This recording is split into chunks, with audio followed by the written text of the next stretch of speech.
concisely to you is yes. Now, why couldn't you have just said, my answer concisely to you, Andrew, is no?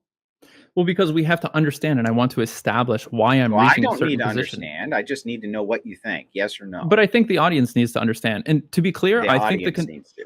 They would never have understood the word yes or the word no. Well, I think it's sure. So, do you think it's important if we're people who are like entertainers, and a big part of our entertainment is communicating to a group of people, like a set of positions? What I don't. Are you asking me a question? Mm-hmm. What's the question? So, do you agree that we are two entertainers, and a big part of like our entertainment content is communicating to an audience a set of positions or opinions or beliefs, that sort of thing? Sometimes. Sure. Do you think that it's important for somebody whose core content is like delivering a set of opinions or positions to an audience that they supply some amount of reasoning to how Sometimes. we Sure. reach those positions? I Sure. think that's Do really you important. assume that your audience is too stupid to understand the word yes or no? I don't think it's a matter of whether or not they think I think they're You too just need to stupid. explain to them why they need to accept the answer yes or no. Yes. I see. So you do think that they're too stupid to have intuitively reasoned it out for themselves? Well, I think that leaving it up to them leaves a lot of room for people to come up with their own reasoning that may not align with my reasoning. And if I'm asking them to accept my position, the conclusion of my reasoning, I think it's important to supply that reasoning so they understand what my reasoning is, and not to leave them to their own devices to just guess what it is. So then I assume that on your stream, you never just say yes or you never just say no and expect that your audience is going to understand what that means. To be clear, the conversation that I have on my stream are very similar to this one, where if I'm being asked a question, I want to make sure that I understand the question, that I am operating with the exact same concept of what the question is and what I'm being asked, that I clarify that with the person asking the question, and that I supply my reasoning to how I reach my answer. Yeah, that's a big. So essentially, you're saying any conversation that I have with you, if I ask you a direct question, that you're going to have to go through tons and tons of I don't know. So I would call it sophistry, but in order to explain to your audience why they should come to the same conclusion that you have. Yeah. So if I think that the question is ambiguous or there's some uncertainty in one or two of the details of the question, I'm going to focus on that and like look for agreement with the asker and ask, is this what you mean by that? Is that what you mean by this? Got it. So now that we've gone through all that, and I understand that this is something that you just absolutely have to do for whatever the purpose is, because you think that this is how you need to relate with your audience or whatever, it doesn't really matter to me. That's your business. We can establish, though, that you did not think that Dylan Burns and Prime K's were competition. So based on that terminology, are they competition? To be clear, I think the thing that you mentioned about how there is some competition over the time of entertainers that they're able to book for their shows, I think that's valuable. And I think that is one item that we would consider, that there was some level of competition between the two. I think that's remember, reasonable. I just want to let you know, if you rewind the VOD, you said no when you were pressed on it. Sure, I can provide my reasoning for why I would come up with the total conclusion of no. Because while it is, I think that is one element, right? I think that is one element where we would consider that these two are competing for, star power or the limited resource of time, to like some entertainers or something like that. Sharing guests, right? Right. First off, there's it's pretty abstract and it's pretty loose because that's not very abstract. I'll explain why. Because a person who can do, a show at 3 that ends at 6, and if another show starts at 6, they can do that show at 6 as well. But I understand that people have limited time and energy to be able to do these shows. And so it's reasonable for a person to not, if they were invited to both, to agree only to do one over the other. I think that's fine. While it's not explicitly precluded from every individual who may have been invited to both on the same day, and I know people that have done both on the same day, I think that it is an important element for consideration. But when asked the question if they are in competition, or if I would regard Prime as being like primary competition for Dylan Burns, I would primarily consider the audience. And there's no reason to believe that they could not share the exact same audience if they were operating at different times. Wait, they're sharing something? Yeah, that they could not both have the same exact individuals watching both of their content if they were operating at the same time. And that But would be they like weren't operating at the same time, you said. yeah, they were not operating at the same time. So the Right. same So individuals. wait, just to make sure. So what you're saying to me then is that people who are on completely different schedules, right? They have time to maybe watch TV through, or YouTube entertainment between the hours of X and X. They're not competition for each other because, well, that show comes on a little bit later, so you can catch them both. Even though time considerations in a human life don't operate that way, it never do. But I'll just Sure. take you at your word that that's so. Okay, so if Prime was running his show, let's say from 9 to midnight, and Dylan was running his show from 6 to 9, Mm-hmm. if a person could not catch Prime's 9 to midnight show, does the presence of Dylan's 6 to 9 show matter? Yeah, it still matters. Why? I just told you why. But like, what would be the thing that would preclude a person from watching Are from 9 all of to these midnight? things recorded? I believe they are, yes. Yeah, so if I didn't like one show, I could just not watch that show and then go back and watch the recording of the show that I liked, right? You're making arguments in my favor now. Interesting. Not in your favor. It's the opposite of your Okay. favor.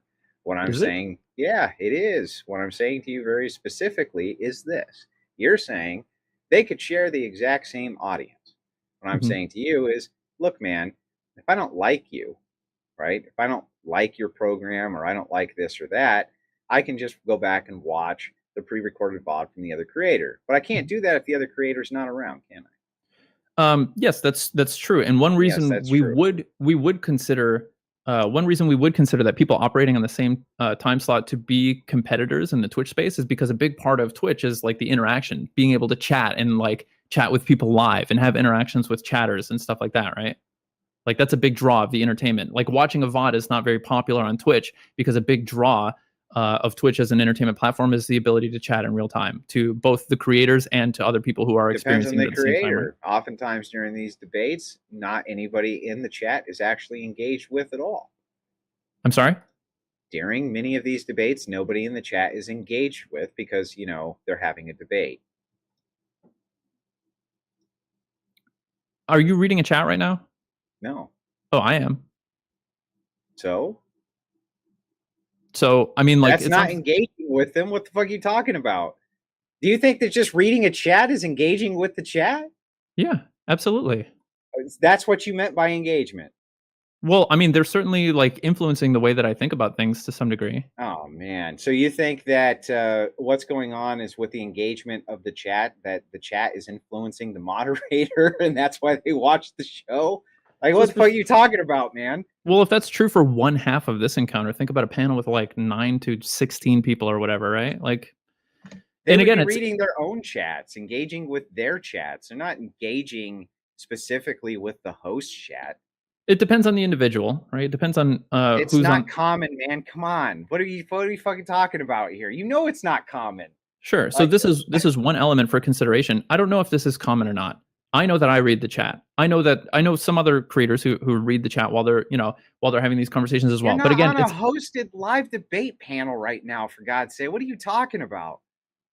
what does it matter? Like I'm saying Well, that it when I matters because you're saying that most of it is due to chat engagement. And I'm saying sure most of the time, the people chatters who are can on engage with these each other. panels are not able to engage directly with the chat at all.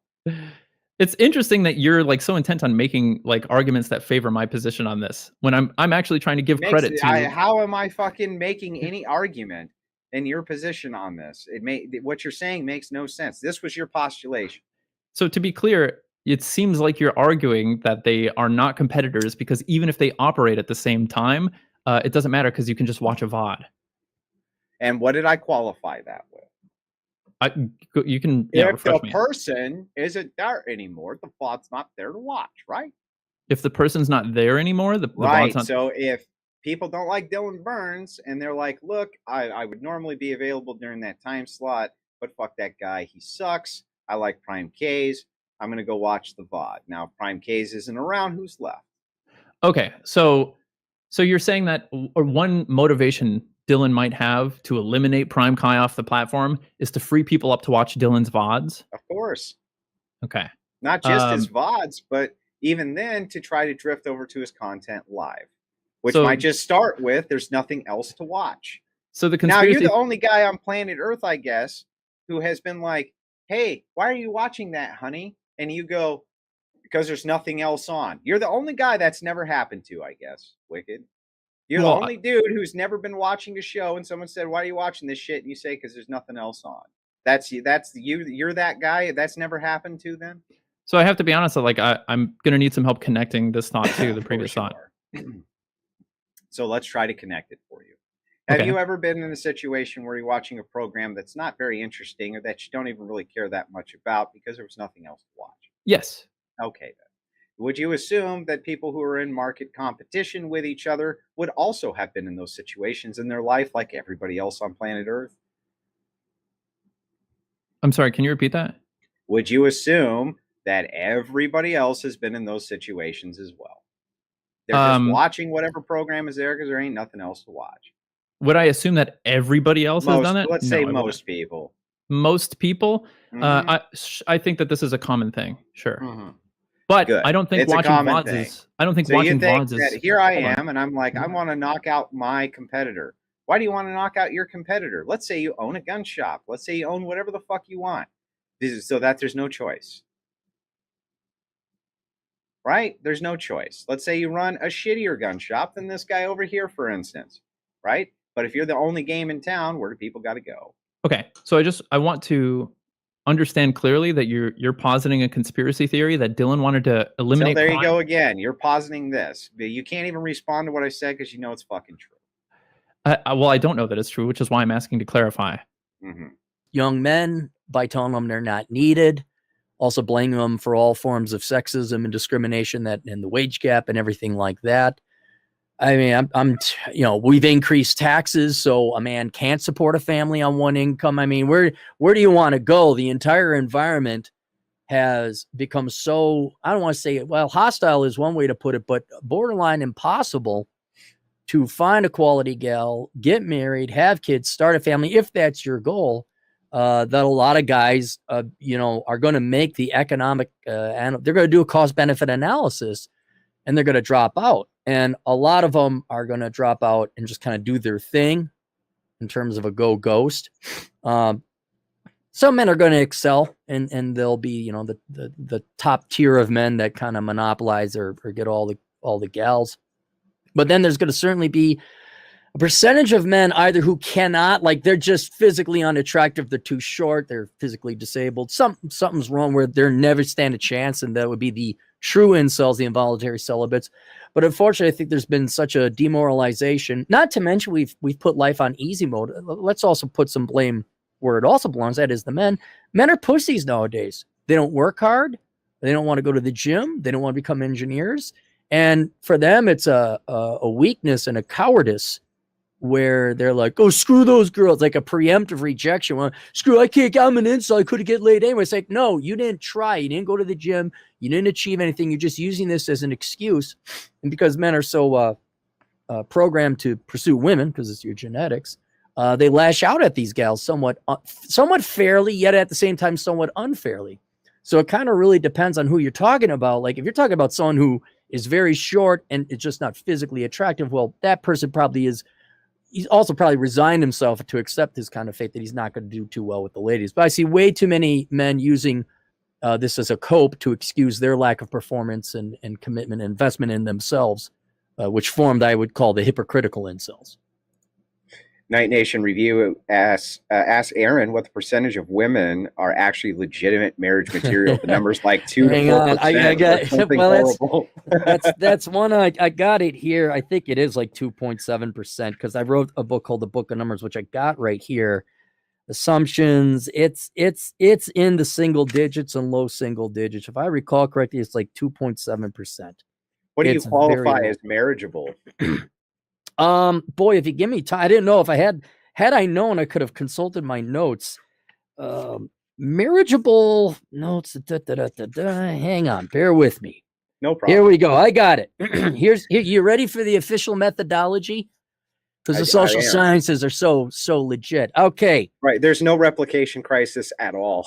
No. And admittedly, in this, I admit this is ballpark. Okay. So here's how I've defined it. You're not obese or overweight. All right. So that's one. You do not have a worthless degree. or corresponding debt. You're a financial liability. That's a third. Leftist, socialist, feminist politics. That's a fourth. You're single mom. That's a fifth. STDs. That's a sixth. You have mental illness. That's a seventh. Bodily mutilation, as defined by excessive tattoos, or irrational or irregular piercings. That's eighth. And that was it. So those are the 8 variables. Like I kind of broke it down to those 8 main deal breakers. And when you factor in that and for cross correlation, because this may shock you, Andrew, a feminist who has a worthless degree and has financial troubles might also be prone to tattoo herself and dye her hair crazy colors. You're so kidding. there's some. Well, so we had to back that out and account for the cross correlation. But yeah, in the end, you're looking at less than 3%. Gotcha. One of the things my wife often brings up is how little boys in school are treated like little girls. That essentially from a young age, you have female teachers. The entire institutions are basically female run. And so most of the rules that are applied in public schools towards young boys would be essentially favored for girls. And they're the rough and tumble, all of that stuff is kind of phased out. Do you think that that's kind of where the starting point is that's making them kind of what you would call pussies? Yeah, I don't know if I call it the starting point. The starting point, I would say, is broken homes and a lack of a father. And either the father is absent because he's a deadbeat dad and skipped town. I can't even say wife because it's not assumed people are married anymore. The mother divorced or left the guy.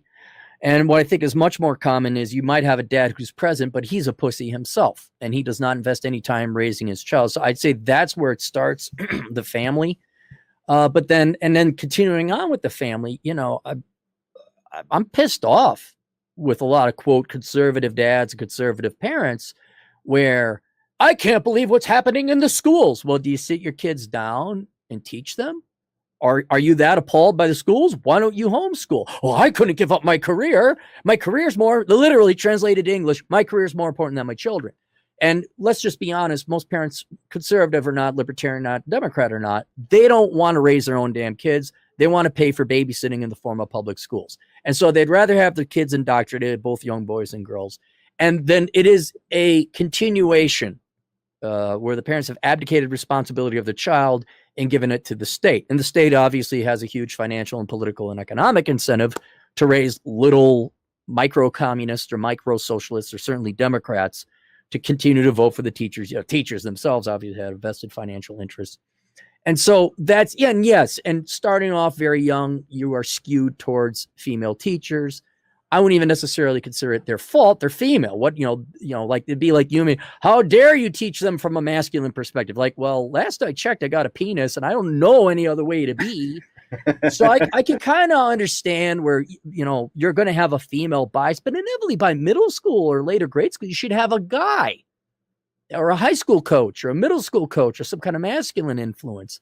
But those, for the most part, those teachers are pussies too. And these are not masculine men. These are teachers. These are nobodies. So I think the problem starts as always at home. And if you don't have a stable family with a participating and invested father, it's over. I don't care where they go to school. I don't care if it's private or public. I don't care if Heather has 2.5 months. I don't care. It's over. And so, you got to have good parents, both of them present. And if not, then the state's going to take over. Disagreements really lie there. That's my first question. Well, I mean, I've got something to throw in there. I've actually got an example of toxicity we can maybe discuss that happened recently. So obviously, Big Papa Fascist and Dylan had a conversation. At a certain point, Rhizome interjected to make some points, apparently, of his own accord. However, it transpired later that Dylan had actually put Rhizome up to it. And he didn't clarify that. His chat thought Rhizome was a dickhead, but it was Dylan's doing that happened. And I don't think Big Papa Fascist knew that was the case either. So maybe we can clear that up now. Oh, well, gee. Okay. I'm so shocked. You're telling me that a leftist set me up. I'm so shocked. You're telling me that I wasn't supposed to know that if I went on Dylan's channel, even if I had a nice conversation with him, that there wouldn't be a setup. Well, I mean, you must be talking to the wrong guy, because that's just how it works. I think Rhizome Okay. feels set up too. Dylan, go Oh, ahead. Okay. So I was a while ago, right? And I'm not gonna whine. I'm not a fucking victim, right? But a while ago, a big papa fascist, said something about my suicide attempt being fake, and he said that that I'm not like I faked my homosexuality or I faked my like sexuality or whatever, right?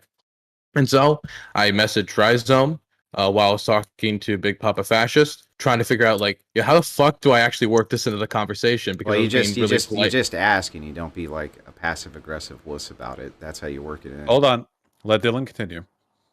I was having a very polite conversation with you back and forth, Big Papa Fat. It's kind of hard to just transition from, hey, we're talking about the space to, hey, remember that time you accused me of faking my suicide attempt? It's kind of like a hard transition to make in a conversation, right? Like it's not. Just be honest. like You a- wanted the drama. Just be fucking honest about it, mate. Why are you fucking doing wait. this? Just be honest.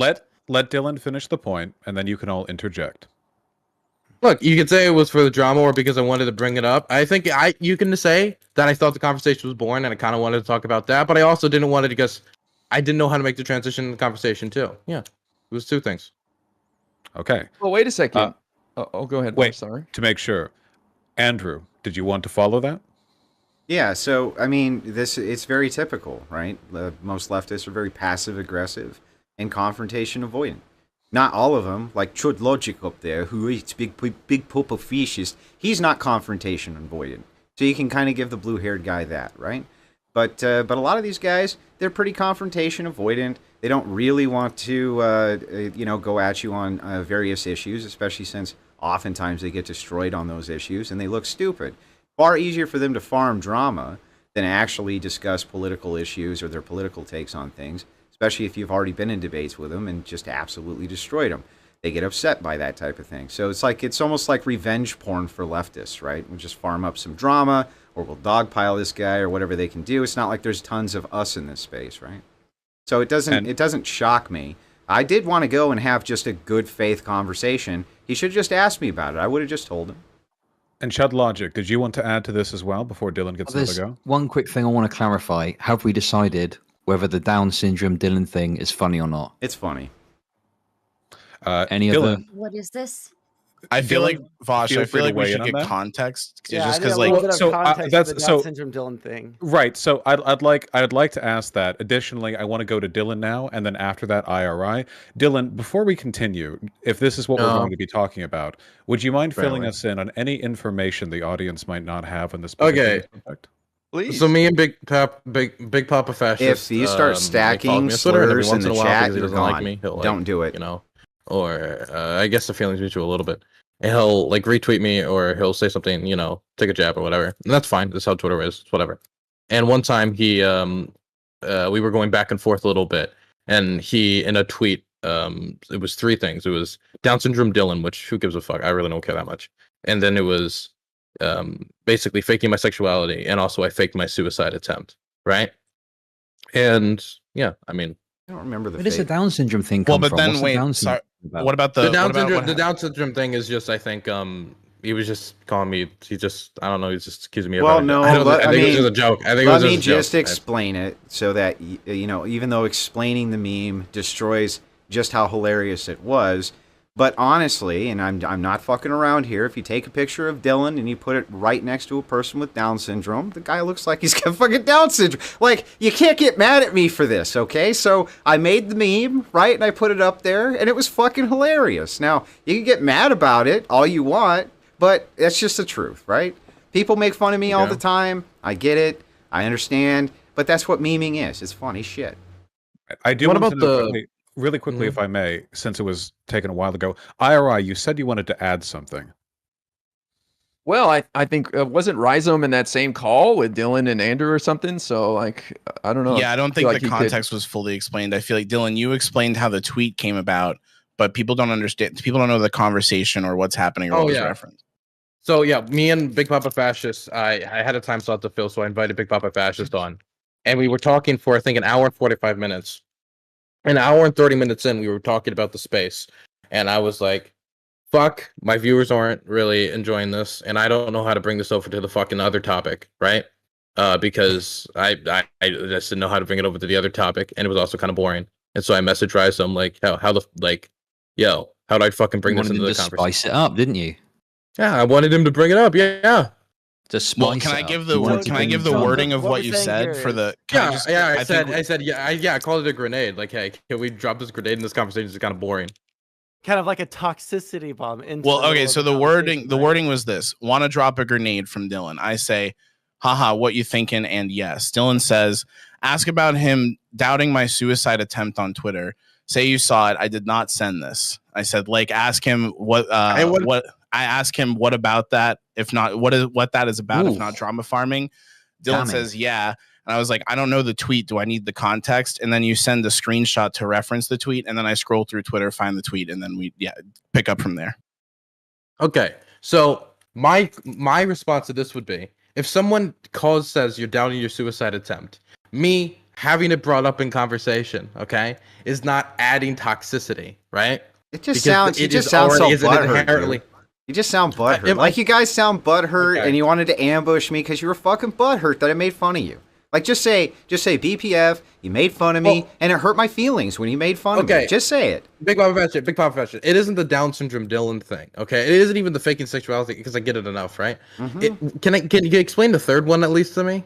Yeah, so if you have a history of being a chronic liar, and you have a history of doing the kinds of shit that you did, especially with Prime Case, I have no incentive to believe a word that comes out of your mouth, and I assume that 99% of the things that you do are for the purpose of attention whoring.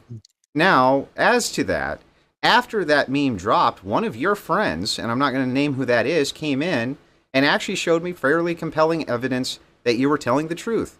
Now, this shocked me as much as probably it shocked anybody on this panel that Dylan Burns was telling the truth, but apparently he was, so I dropped it. Okay. If I might, because this is very personal and bordering on just personal attacks, if you acknowledge then that you were incorrect in that assessment, Andrew, would you be willing to apologize for inaccurately judging Dylan's character with regards to those particular topics? I would literally rather drink turpentine and piss on a brush fire than say that I'm sorry to Dylan Burns about anything ever. But I'll caveat it with this, which is that I was incorrect in my assessment. However, if you have nothing but evidence showing that somebody generally doesn't tell the truth or sets up things like he just did when he tried to set me up, as we just found out, right? Under false pretenses, because this is what people who are chronic liars do. There's no reason for me to believe a word that comes out of this guy's mouth. So I'm just instantly going to assume it's bullshit. This Can is I ask you? Is it inherently Wait, like- can I now respond? Okay. Oh, wait, no, Dylan, go ahead. And after Okay. that, I'd like to hear from people who are not Andrew or Dylan, however briefly. Dylan, go ahead. Okay. You can't say that I'm crying about being and angry about being called names, and then when I have somebody bring this up to you in a conversation, right? Then you're saying, "Oh, Dylan's setting me up. This was like a scheme or whatever." This wasn't like something I planned from the fucking beginning. I didn't know how to fucking bring it up. Well, you That's why I didn't fucking plan talked to Rizzo about it. You didn't plan it I didn't before I plan- came on? But then why did you No, say I drop didn't. the bomb? Well, no, you can ask that Rizzo, sounds man. like it's been planned, man. What are you talking about? You can ask All right. Rizzo. What are you talking about? So wait a moment. wasn't- Obviously, this is a very back and forth topic. To everyone else, you can comment on this or on Twitch toxicity broadly, though they seem to be intertwined. Would anyone else like to weigh in? Well, yeah, I think I was Chud just brought gonna this a- in Yeah, as wait, an Son? example of toxicity. Gotcha. I And was just Sansol gonna has ask- raised his hand multiple times, so please Yeah. go ahead. I just want to ask, which of this equation is the toxic part? Is it the original tweet? Is it the attempted confrontation later on? I would say the original tweet.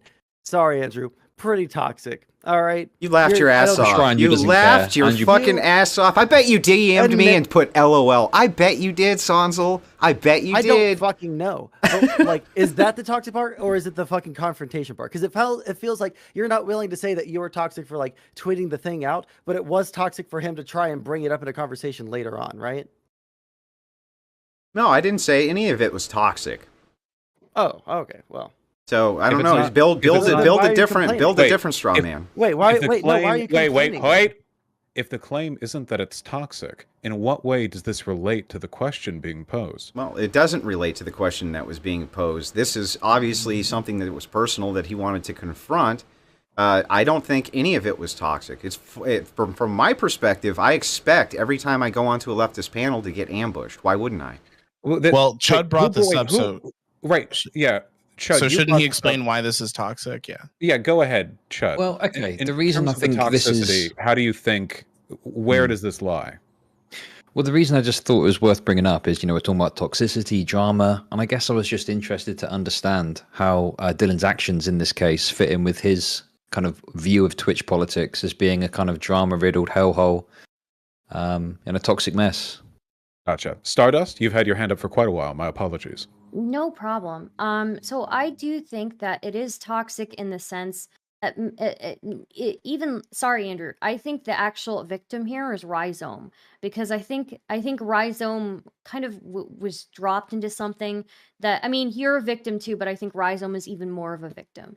That shit was Rhizome funny. was kinda- That shit was funny. No one's a victim. Stop being a fucking victim. God, this is any Wait a victims. minute, wait a It's a minute, victim. wait a minute, Andrew, Andrew. just All a right, minute, I'm just a sorry. minute, Andrew, okay? All right. When we're talking about the conversation, I think the conversation where Dylan said, to Rhizome, hey, do you want to drop a bomb?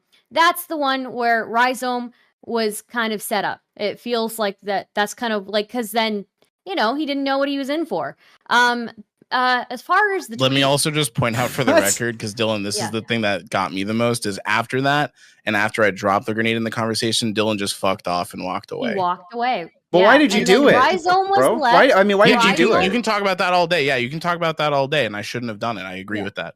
So I mean, like, But so here's the who's to thing. bitch then? Like, you did well, it. Well, here's It's Right? not just an all or nothing thing. Rhizome did it, but Rhizome, I don't think anticipated it to turn into what it did, and he wasn't sure what he was in for, and Dylan walked away. So I feel bad for both Rhizome and Andrew, though more for Rhizome. Sorry, Andrew. As far as sorry, Dylan. But as far as the meme, the first part of the meme isn't that funny to me. The second part of course the not. meme is kind of funny. It's funny. No, the just second call him- part of the Call him Lego Head like the rest of us. Lego Head is funny. I'm sorry. I mean, who am I offending, right? Like, Vosh, our moderator, our esteemed moderator who came in tonight, took time out of I'm his not day. esteemed. He retweeted it, and he made his own. That was like, beep, boop, boop, boop, or some shit where he's making fun of fucking Burns, too, right? Because Dylan Burns is just kind of funny to make fun of, okay? He's Well, just kind of funny to make this fun is of. how it goes. It's fun. I don't to I believe have make no fun that, of man. problem. everybody. Guys. Hold I have on. no problem. 3 people with now.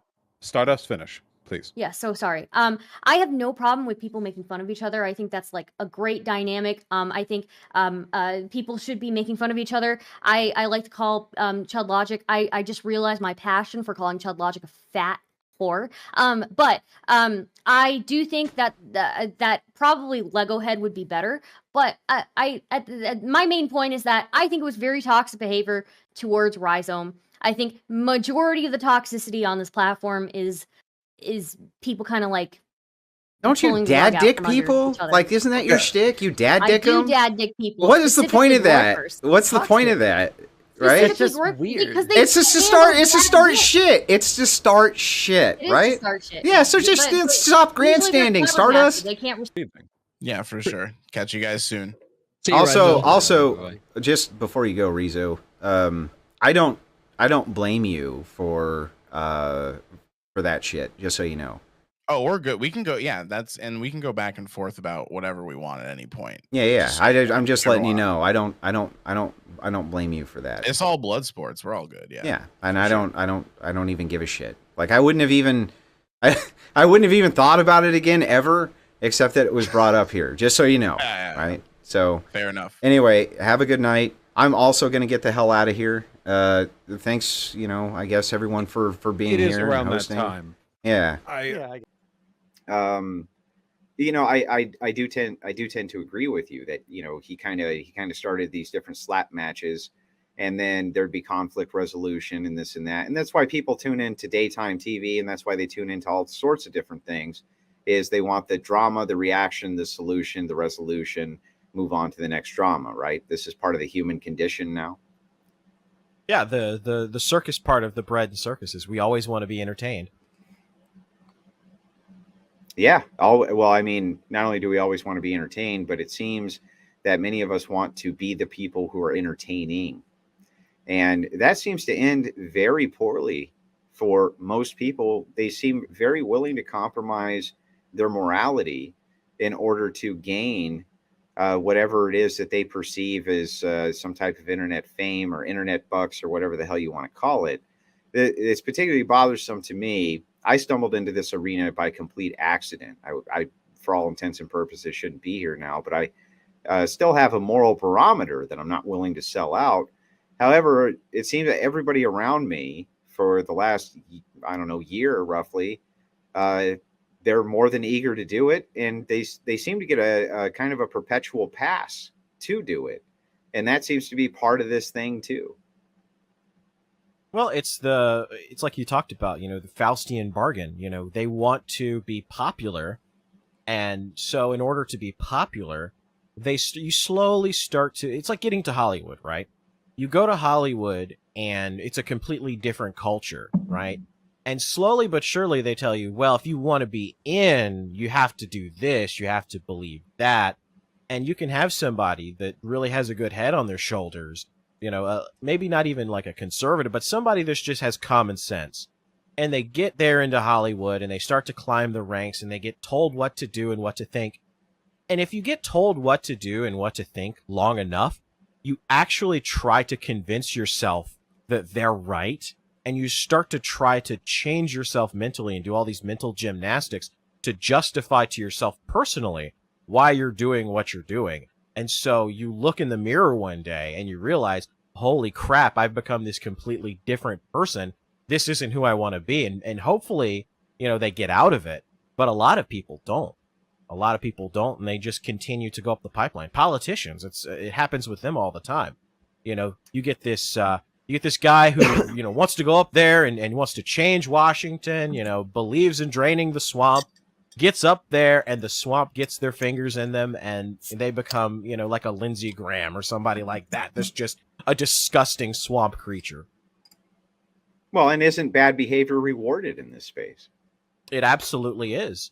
Getting drunk and popping pills and going on a live stream, you get a lot of notoriety, maybe a small dip, but you crawl back out of it because once again, there is no bad press. There is only press. As long as your name continues getting out there, as long as you continue to be talked about, then it's not seen as a negative.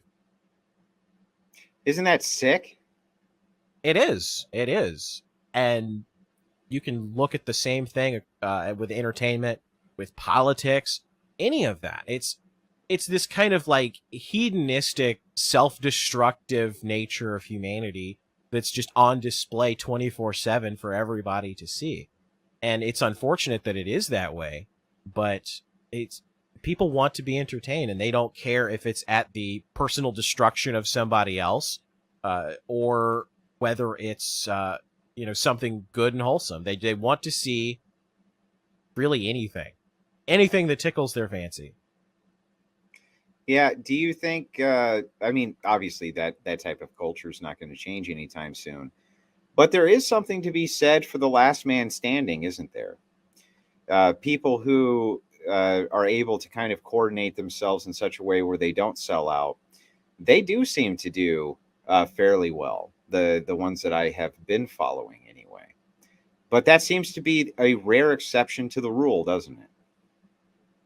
Yeah. And I would say like a guy like PewDiePie never really compromised his morals, right? So he was able to grow through all of these different things, but he was still fundamentally the same person from the beginning to the end. And a lot of that, I guess you could attribute to the fact that he had such a meteoric rise that he never had to really step to anybody else's tune. He always did his own thing because it's like, he's so large, what are you going to tell him? No. He has so many fans, what are you going to tell him? Oh, sorry, PewDiePie, you can't do this. I mean, he went through the whole controversy with the Fiverr guys or whatever, right? And he came out Mhm. of that relatively unscathed. I mean, he lost his That like, was when he YouTube paid show. like the $5 or whatever, and they held up the Nazi sign or whatever it was. Yeah, when they held up Yeah. that thing. Yeah. Yeah. He That got was, through I that. mean, but that was hilarious, like they kind of fucked him over on that because that was pretty It funny. really did. Well, the idea was that he was going to see on Fiverr, like, what could he possibly get away with? Like the crazy things that he could send them and get them to actually do. And that's another whole topic about how we've lost the ability to just be funny and make jokes on the internet and in real life about things that we used to joke about. I mean, there's a reason that so many comedians are getting like canceled or whatever nowadays, because you're not allowed to joke about simple things like like gender or race or politics or whatever. It's like, oh, you can't make fun of women because that's misogyny. You can't make fun of homosexuality because that's homophobic. You can't make fun of trans people because that's transphobic. You can't make fun of this race or that race because you're a racist. It's we've become so serious and so uptight as a society, and this whole victim complex that everybody wants to be a special snowflake, that we're slowly but surely losing the ability to just enjoy things. Well, satire has always been a way to hold a mirror up to society's more fucked up elements and show them to people in a way that's the least offensive, right?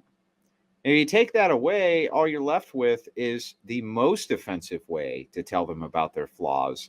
And doesn't that in the end really breed a lot more conflict?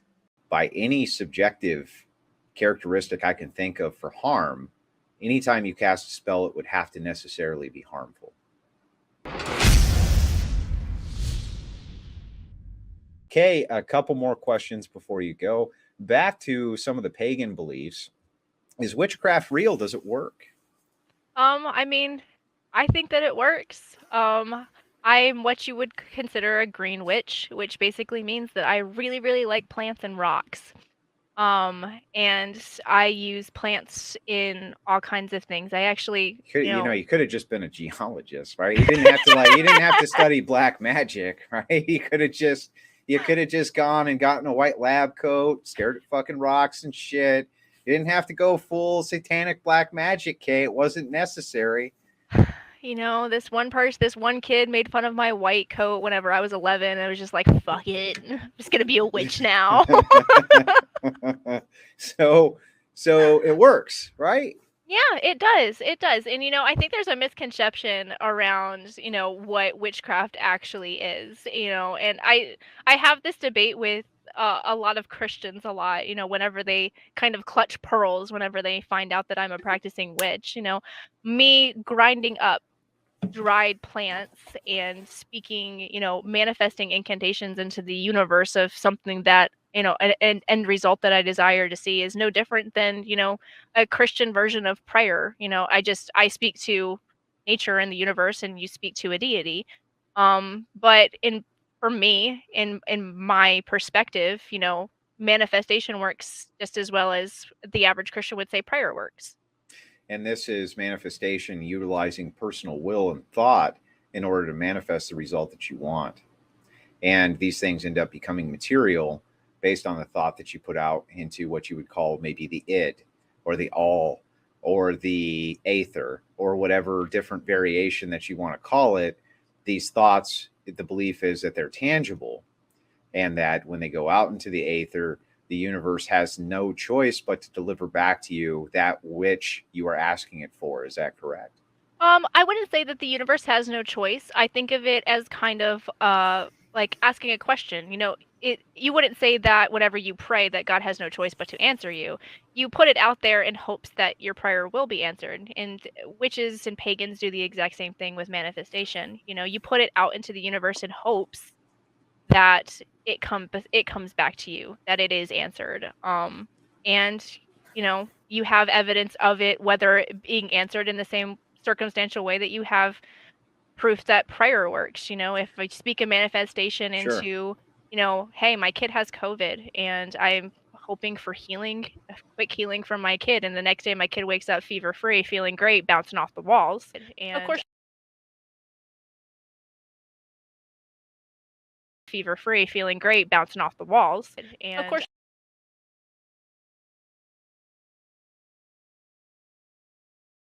off the walls. And of course,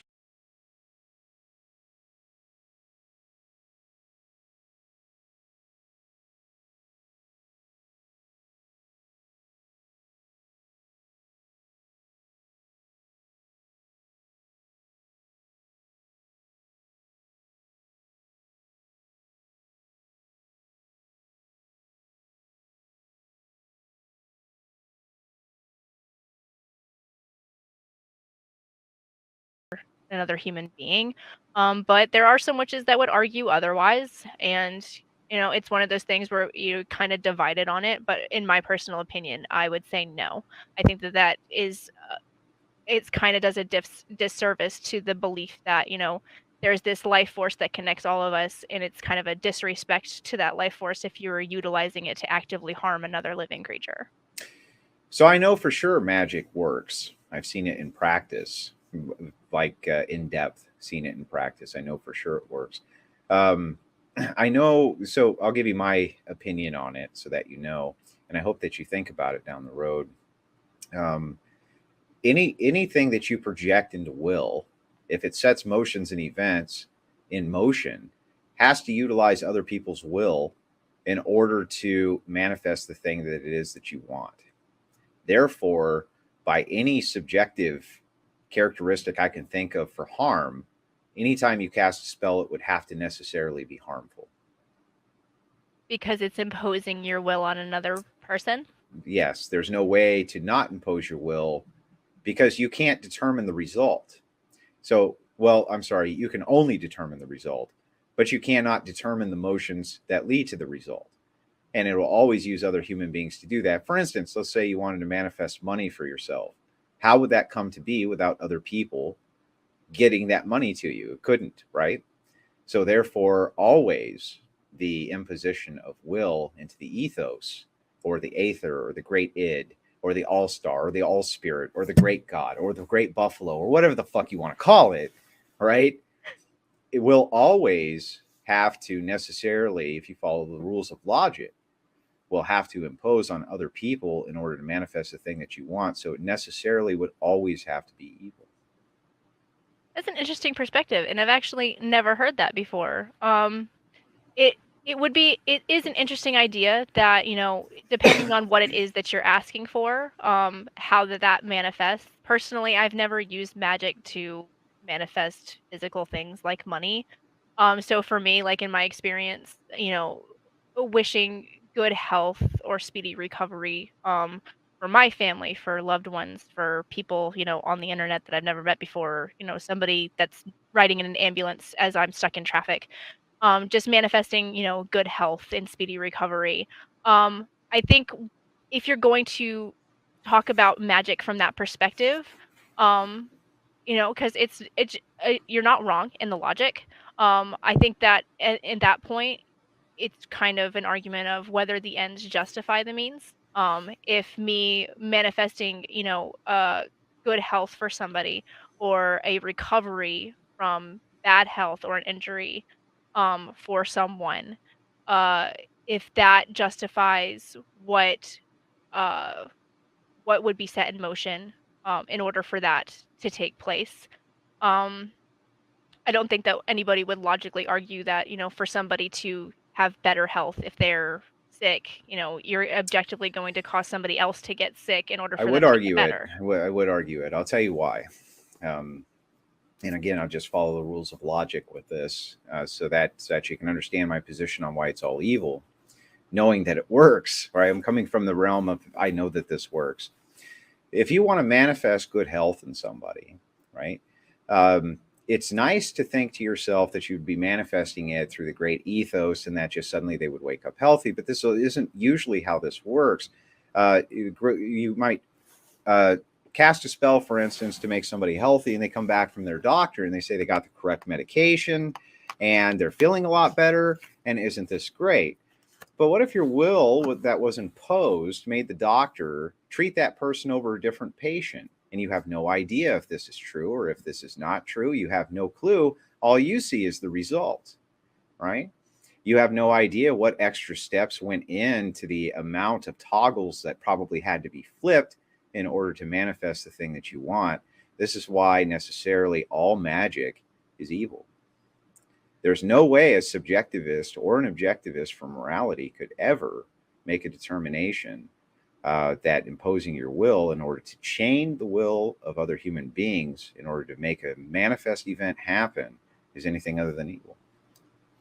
That is a very, very interesting perspective, and I will have to mill over that because I have actually never heard that before.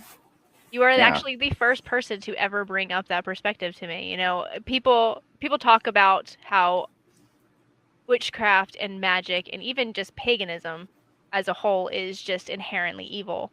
But I think that a lot of people don't really take time to think through why they believe that. You know, They I don't. always believed that witchcraft was evil because right. my It's a church told knee-jerk me. reaction, but you have to understand that there is nothing that you can make an imposition of will on that doesn't affect another human being. And if you make an imposition of will using so the mastery of witchcraft is when you can get to the point where you no longer have to cast a spell. The spell is all just bullshit, right?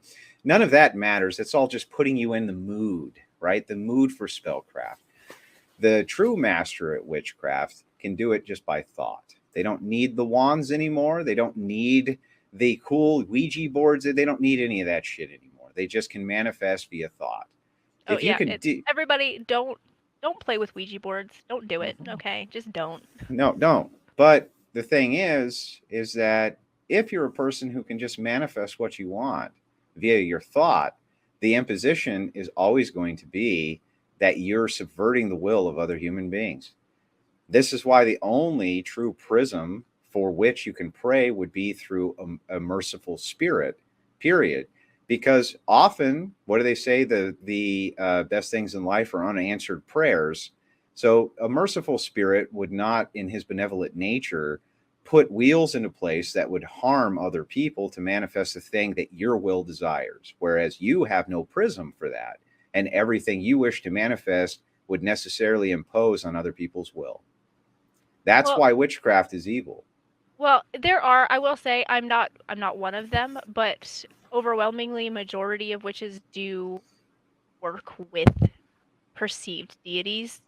I'm an omnist. I believe that there's a realm of truth to all beliefs behind all deities. I just simply, probably because of my religious trauma, I struggle with the idea of working with a higher power.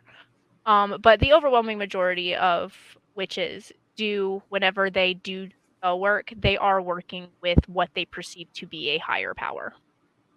I had the head of a satanic church once sitting not any further from me than you are right now, which is to say he was far away and we were video chatting. And I walked him through the same exact logic for the great will and the great id, and he necessarily conceded that he had to impose his will upon others in order to get them to manifest the things that he wanted. There's no choice. It can't work any other way. It doesn't matter what you want. Even rain, if you really start to think about it, you recognize how many different components would go in to even your garden growing correctly that would always necessarily take another person's will. He just didn't care, right? He just didn't care. And so this is why I told him that I thought Satanism was necessarily evil as well. And he kind of agreed. And I just hope it's something that you mull over, because if you can find a way logically out of that, which I don't believe you can, because I don't believe it's possible within the realm of manifestation, that I'm hoping that you'll abandon it. It's not necessary, by the way, to utilize witchcraft to manifest the things that you want. It's not necessary at all, and it's always going to be an imposition. So just my 2 cents, right? Just my 2 cents. I've studied the occult for years, studied black magic for years, studied witchcraft for years. No, I think that you are advocating for grooming is what you're doing. Wanting to teach sexuality to children. And I'll even go further. Since I'm gonna be I think you're a groomer, and that's why you don't want me to say. I think you're probably a disgusting. Because you want to groom people. I think you're probably a disgusting pervert. Okay, so I want to know, Rob Nor, why am I a child groomer? What makes me a child groomer? Okay, so let's just get to the meat of this. You don't think, would you be okay with this bill if it said the following? They can't teach anything about sex through K through third graders. It left out the gender identity part. Anything about sex? Right. No sexualization. Are they allowed to teach about groomers? What? Explain to me what you mean by that. Go ahead. Like groomers, like people who groom children. Do you think right? So what would that teaching be? Go ahead. Explain what that teaching would be. Teaching them the ways you can identify that somebody is a groomer and like how you can. Go ahead. Give me some examples. Go ahead. So you're teaching in kindergarten. Go ahead. Tell me what you're talking about. What do you envision this instruction looking like? I'm sorry, Nor. Do you actually believe there's no way you could teach like a K through 3 person like about? I'm asking you. You're the person saying would things like this be okay? I'm asking you to give me an example of the things you're talking about. The example is teaching a K through third grader about grooming. Okay, give me an example of how that would play out. Okay, sure. You go down a list of like I think I just said this just like 30 seconds ago. You go down like a list of like here are some things that groomers do. Here are the issues with grooming. Here's how you can identify groomers. Here's how you can report grooming. Okay, so what are some of those things that you're teaching a 4- and 5-year-old? Go ahead. What are some things you're teaching them? Like right, it's important to teach them it. So go ahead. Somebody who is sure. A groomer is somebody who is like. Hold on just a second. Let me like turn on my phone. It's a good ringtone. It's I think it's just the Snapchat default one. Mine's so much better. It's Ninja Gaiden. It's awesome. Go ahead. Oh. So in the case specifically of like what would you teach them? In the case of teaching a kid like how to identify groomers, I guess the things you'd go over would be things like the aspects of like here are some patterns of behavior for groomer. I guess you want specifics of what that would be. So I guess like groomers are oftentimes going to like say certain things that are like mildly sexual in nature that will like sort of like devolve your sexual boundaries with a long-term goal of having sex with you, right? This is what a groomer is. You kind of have to talk about sex at least a little bit to talk about a groomer. So I think that talking about sex at all shouldn't be a blanket ban. Right. So thank you so much. I'm glad that the audience got to hear that. This is what Synth wants people to be teaching your 4- and 5-year-olds. Children, let's sit down here. Children, let's sit down. So there are groomers out there that will try to sexually exploit you. They'll be seeking sexual gratification through things like intercourse and penetration and things like that. Let's go over some of the terms. Instead of doing a stupid voice, tell me what let me see if I could do that. Hey, if strangers try to get you alone, don't go with them. Tell an adult like your teacher or your parent. Wow, look at that. Same effect without talking about all this sexualization. Do you know what year we live in? They're not always trying to get you to go along.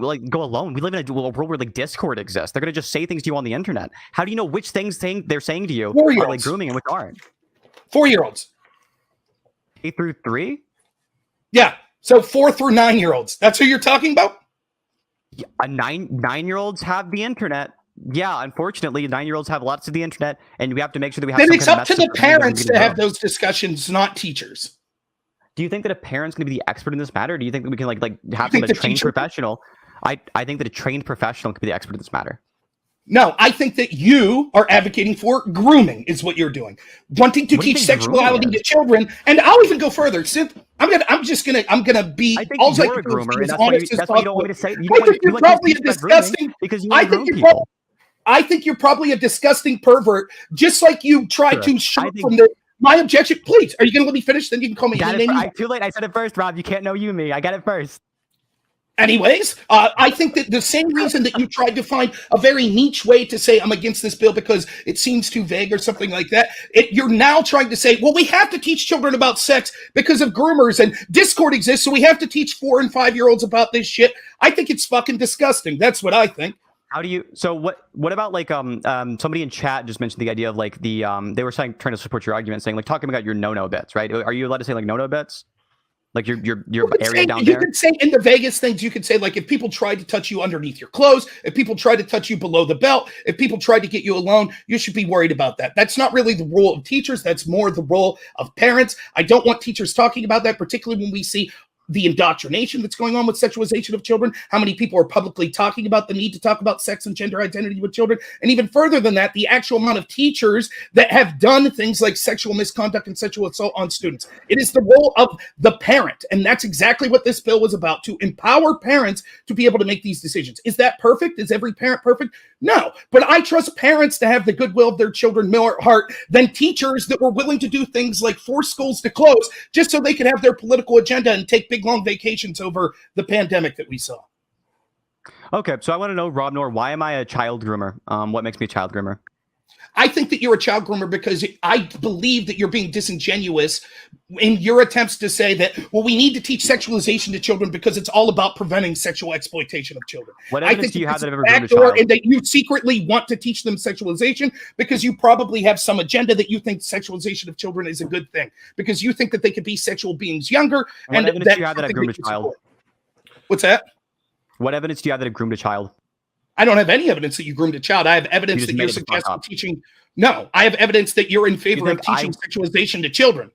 I don't think that sexualizes children. I think that teaching children not to be groomed doesn't sexualize them. You said that you would be in favor of going through a laundry list of what exactly a groomer would do to them. A 4-year-old. I think that you can talk about, like, you don't have to talk about the laundry list of the hyper specifics, but you do have to at some point mention what a groomer is. And a groomer is somebody who's trying to do something that is necessarily going to at least mention sex in some way, even if you do it in ambiguous terms like your no-no parts or the place you pee from, right? You still have to talk about it. You have to teach kids not to get groomed. The point is that this is all red herring. This is all red herring because it's really bold, actually, Rob, of you to accuse me of being a groomer while arguing against the fact that we should just teach kids how to avoid being groomed. I think something really fucking right. And this is and this is why I say this because I've seen this argument come from the left so much. Same disgusting fucking perverts that want to teach that we can chop off our children's bits and put them on hormone blockers when they're 7, 8, 9 years old are now making the excuse we have to teach your 4-year-old about sex. It's about preventing them from being sexual. When have I Give him ever a chance said to we should respond SRS on now, K Rob. through Give him third a chance graders? to respond. Go ahead, Synth. When have I ever said we should be doing SRS on K through third graders? I didn't say you specifically. I said so many people. You're saying I'm specifically a groomer, right? So when did I say that? Right. I'm saying that you're specifically a groomer because you've talked about the need to sexualize 4-year-olds. You think I talked about the need to sexualize 4-year-olds? I talked about how we can avoid groomers by teaching kids about things that have like sex is involved in mentioning them, right? I'm not saying we should sexualize children. The fuck you talking listen, about? It's just my opinion that I think that you want to sexualize. It's a stupid fucking opinion. It's a dumbass opinion. You can think it's a stupid opinion. It's either that or you're one of the dumbest human beings I've ever met because you. Everyone thinks I fucking challenge stupid. it. Like again, I let you speak, right? No, you didn't. What the fuck people could go back and watch the tape and see how you suggested talking to a fucking 4-year-old. Okay, children, we're going to sit down today and talk about grooming. And I have a list of things that groomers would like to do to you. That's what you're going to do right now, to a 4-year-old. in the chat who are on board with you 40 seconds ago who think you're fucking insane here. I don't give a fuck what those people think. I'm telling you, people can watch it back. People won't have to watch it back because they're watching it in real time. You've made the most insane fucking claim I've ever seen, which is accusing the other person of being a fucking groomer with literally no evidence and admitting you have none. This is just I'm not. You can't even keep up. I have evidence. You said that you want to teach people as young as 4-year-old. This is what a groomer is. This is a laundry list of things that they're going to try to do to you. I was very specific. I went for 5 minutes. Exactly. For 5 minutes, I was like, can you explain exactly what you would say? Can you explain? And when you finally got to the most specific as possible, you literally said, we tell them this is what a groomer is. This is the things that they want to do with you. And we go through a list of what those things would be. That's what you said in your words. What did I list out? Hang on, we got to calm this down for just a second. And there's something I have to say because you may not be aware of this, Rob. But it was due to Synth's tireless work that we were able to expose an actual groomer named Alexa inside of a Discord server who was grooming a child. And it was literally due to a co-opted work between him and several other people that we were able to expose that from happening. So he is our in-house left-wing debater. I do understand your point, right? And I think that the point is valid. But I did want to make sure that you knew that that Synth has actually worked fairly tirelessly to expose anybody who he thought was going to compromise a child. So I wanted that to just be out there, and I'll give the debate back. And Synth, you can start. Hey, one moment. Andrew, did you look over that stuff that I linked? I'm still looking through it. I'm reviewing it. And Synth and Rob, I actually the original publication under WAPO that has the link. I even added the line where they linked her doxing information. Synth, you They will have linked to it. retract. That's what I said. You will have no, to track. No, Sparky, You I'm not have to retracting. retract. You proved me right. They Yeah, linked no, I something proved else. to you They that linked Taylor another source. Lorenz doxed her. Sparky, what they're saying here is here's a link where the actual address is. The address is never mentioned in the article. If It that's is doxing, then linked what? in the article. If that's doxing, then it's doxing, isn't it? It's doxing no matter who does it, right? Taylor Lorenz doxed Libs of TikTok. Then Libs of TikToks is a doxer. Taylor Lorenz doxed Libs of TikTok. Say it. And thus Libs of Say TikTok it loud, is say it a proud. doxer. Sparky, do you pay no attention? I'm saying doxing is bad, and if you're a doxer, you live by the dox, you die by the dox. I already said several times it's justified in this case because Libs of TikTok is a fucking doxer who doxes a bunch of other people. So if it's doxing to say, like, in the case of somebody who is like publicizing a link to some other thing where you can find the information, right? And that's how you can put the pieces together, but they're not explicitly saying your address, then it's doxing when anyone does it, not just when the people you disagree with do it. So yeah, that's true too. That's true too. Synth has had several debates in the Discord that he wants to up the age of consent to 25. I think. Can I respond to this? Can I respond to that? Yeah, and you should. Go ahead. There are different types of groomer. There is a groomer that seeks to groom children for their own sexual gratification. We can all admit that's disgusting. There is also grooming into make children into teaching them things and indoctrinating them in ways that will make them more sexual beings earlier, right? And increase their sexuality and make them more sexually active at a younger age than they otherwise would be if they weren't indoctrinated with this sort of stuff. That's the sort of grooming. I'm not implying whatsoever that Synth has any sexual interest in any minor whatsoever. I am saying that wanting to teach children this I do appreciate that because that would have been brutal. And that looked I'm not saying possibly the okay, go ahead. For example, explicitly. No, I've never once claimed that you were trying to have sex with children. You said it was a pervert. But the definition of groomer that I've used since this sort of bill has came out is making children sexual. Pervert, and said you called me a pervert. Right. And said you did have evidence that was a groomer. Right, I still have evidence that you're a groomer, and I still think that it's perverted. Okay. Wanting to teach children sexuality. I don't know. All right, that doesn't mean that you're trying to have sex with them. The opposite claim than the one you just said, but I don't know, dude. Let me break it down. Let me break it down again, right? You can groom people to be sexual. Rob, Tyler, are you not paying any attention whatsoever to this debate? Like, are you playing Minecraft in the background or something? No, hold on. Case of the ability to quantify, right? What is the best society for everyone? I think we can do this usually just through abducting from the data we have on it. So for example, what is going to be more likely to lead to a society in which they have you have a lot of people, but you don't have people being forced to give birth, right? You want to make sure that people are you're not allowing people to kill other human beings. We can take a look at what kind of results seem to have higher rates of, say, for example, a higher quality of life. I think is a really good point we can abduct from on this. A longer, higher quality of life. I feel like everything you're saying is just arbitrary. No, I think it's really non-arbitrary to not let people die. I think that's actually incredibly non-arbitrary. No, but every single thing, I would just keep asking, how, right? So, what are we saying, a higher quality of life? If somebody isn't going to have, this, measure that you're having, it's okay, well, this person isn't going to meet, higher quality of life. That must mean that, there are lower qualities of life, thus we should have, the right to, kill them? What are we saying? So you're just trying to, ask how, until eventually we get to, bedrock meta-ethical principles is your goal, right? No, I'm trying to understand your position. You're trying to understand my position by asking how until we eventually get to bedrock metaphysical positions, right? I'm just going to keep asking how until it makes sense. Okay. So if you want all the way back, point zero, right, with the axioms, it's just a matter of I think we should be rational, right? I think we can both agree that rationality is something that we should pursue. I think that the construct of personal identity is something that works well as a social construct. And to wrap it back around to abortion, I think that if you pick the line arbitrarily at the which side of the vagina you're on, or whether or not the egg has been fertilized yet, I think these are both incredibly arbitrary. I think that one that produces good consequences, produces good outcomes, would be one. So this that's is based at the 24-week mark, right? Just to be clear. The 24-week mark? When is this? Is this when do you have rights? At what point? Sure, it's going to be some point at call it maybe 4.5 months is about, I think, the correct position. I think if we want to move it a little bit back, I think that's understandable. I just think no matter like as long as we draw it within the second trimester, so like you're still weeks. allowed the vast majority. Gentlemen, you still allowed the I've vast got to get majority this of. tied back to abortion somehow, Tyler. Well, hold on. We're talking about like gestation, like in the womb. Of course, we're talking about abortion.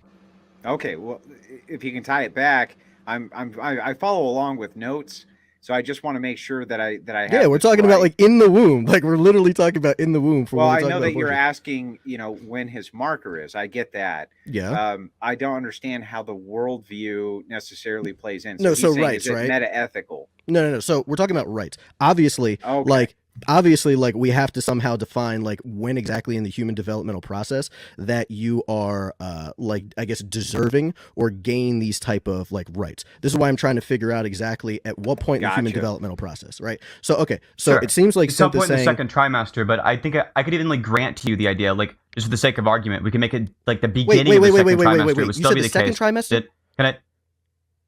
Yes, that's what I said the entire time. Some point in the second trimester. Well, hold on. If you're talking about attention, like 30 weeks, that's the third trimester, not the second. I didn't say 30 weeks ever. I never said weeks ever. Hold on. You said you did. Wait. I corrected you. Okay. Tyler? Are you not paying any attention whatsoever to this debate?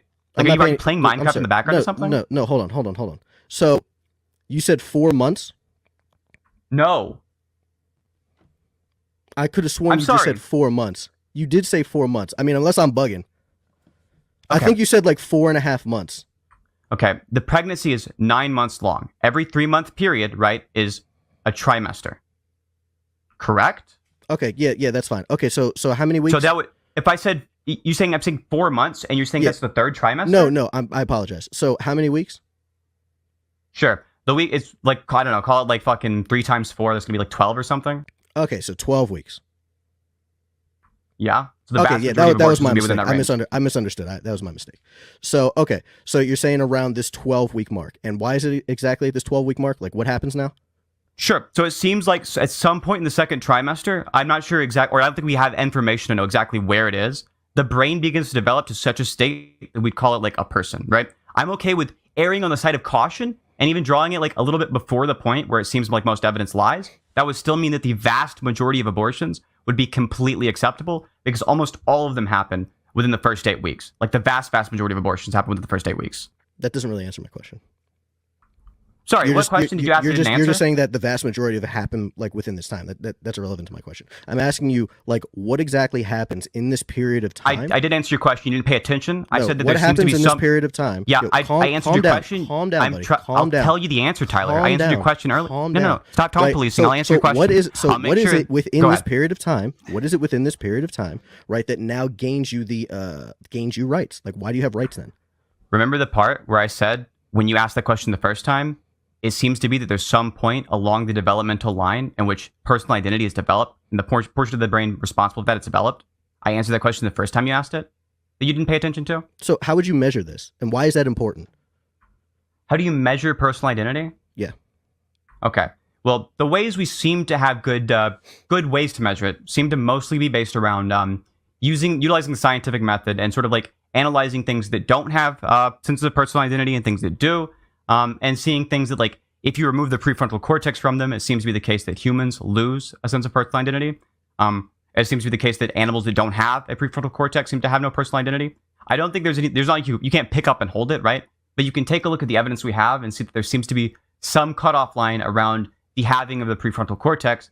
I don't think it's necessary. I can imagine other forms of life, right, that don't have that, like maybe like an AI or something that has no prefrontal cortex because it has no brain, right? But still has some sense of personal identity. It just seems like of the animals that do actually exist, the ones with personal identity all have prefrontal cortices, or they have like something equivalent to it. Yeah, and just so I can understand like what personal identity is. Like like a sense of self, and ability to understand that you have experiences.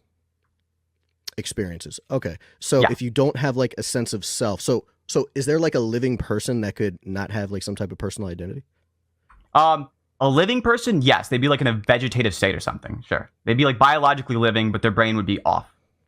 Well, so like some like just very like light research that I'd have to like dive like into it, but it kind of seems like it's harped upon or contingent upon like a prefrontal cortex. Like if you remove like a prefrontal cortex, are you saying that you couldn't have this like personal identity any longer? If you remove the prefrontal cortex, it seems that there is like there's reason to believe that like human beings can replace the functionality of the prefrontal cortex and like development. The human brain is very, very, very it's very likely to be able to be very like plastic, right? So it's able to be very adaptive. The human brain, if you remove the prefrontal cortex very early on in development, it seems to be the case that other parts of the brain will do that function.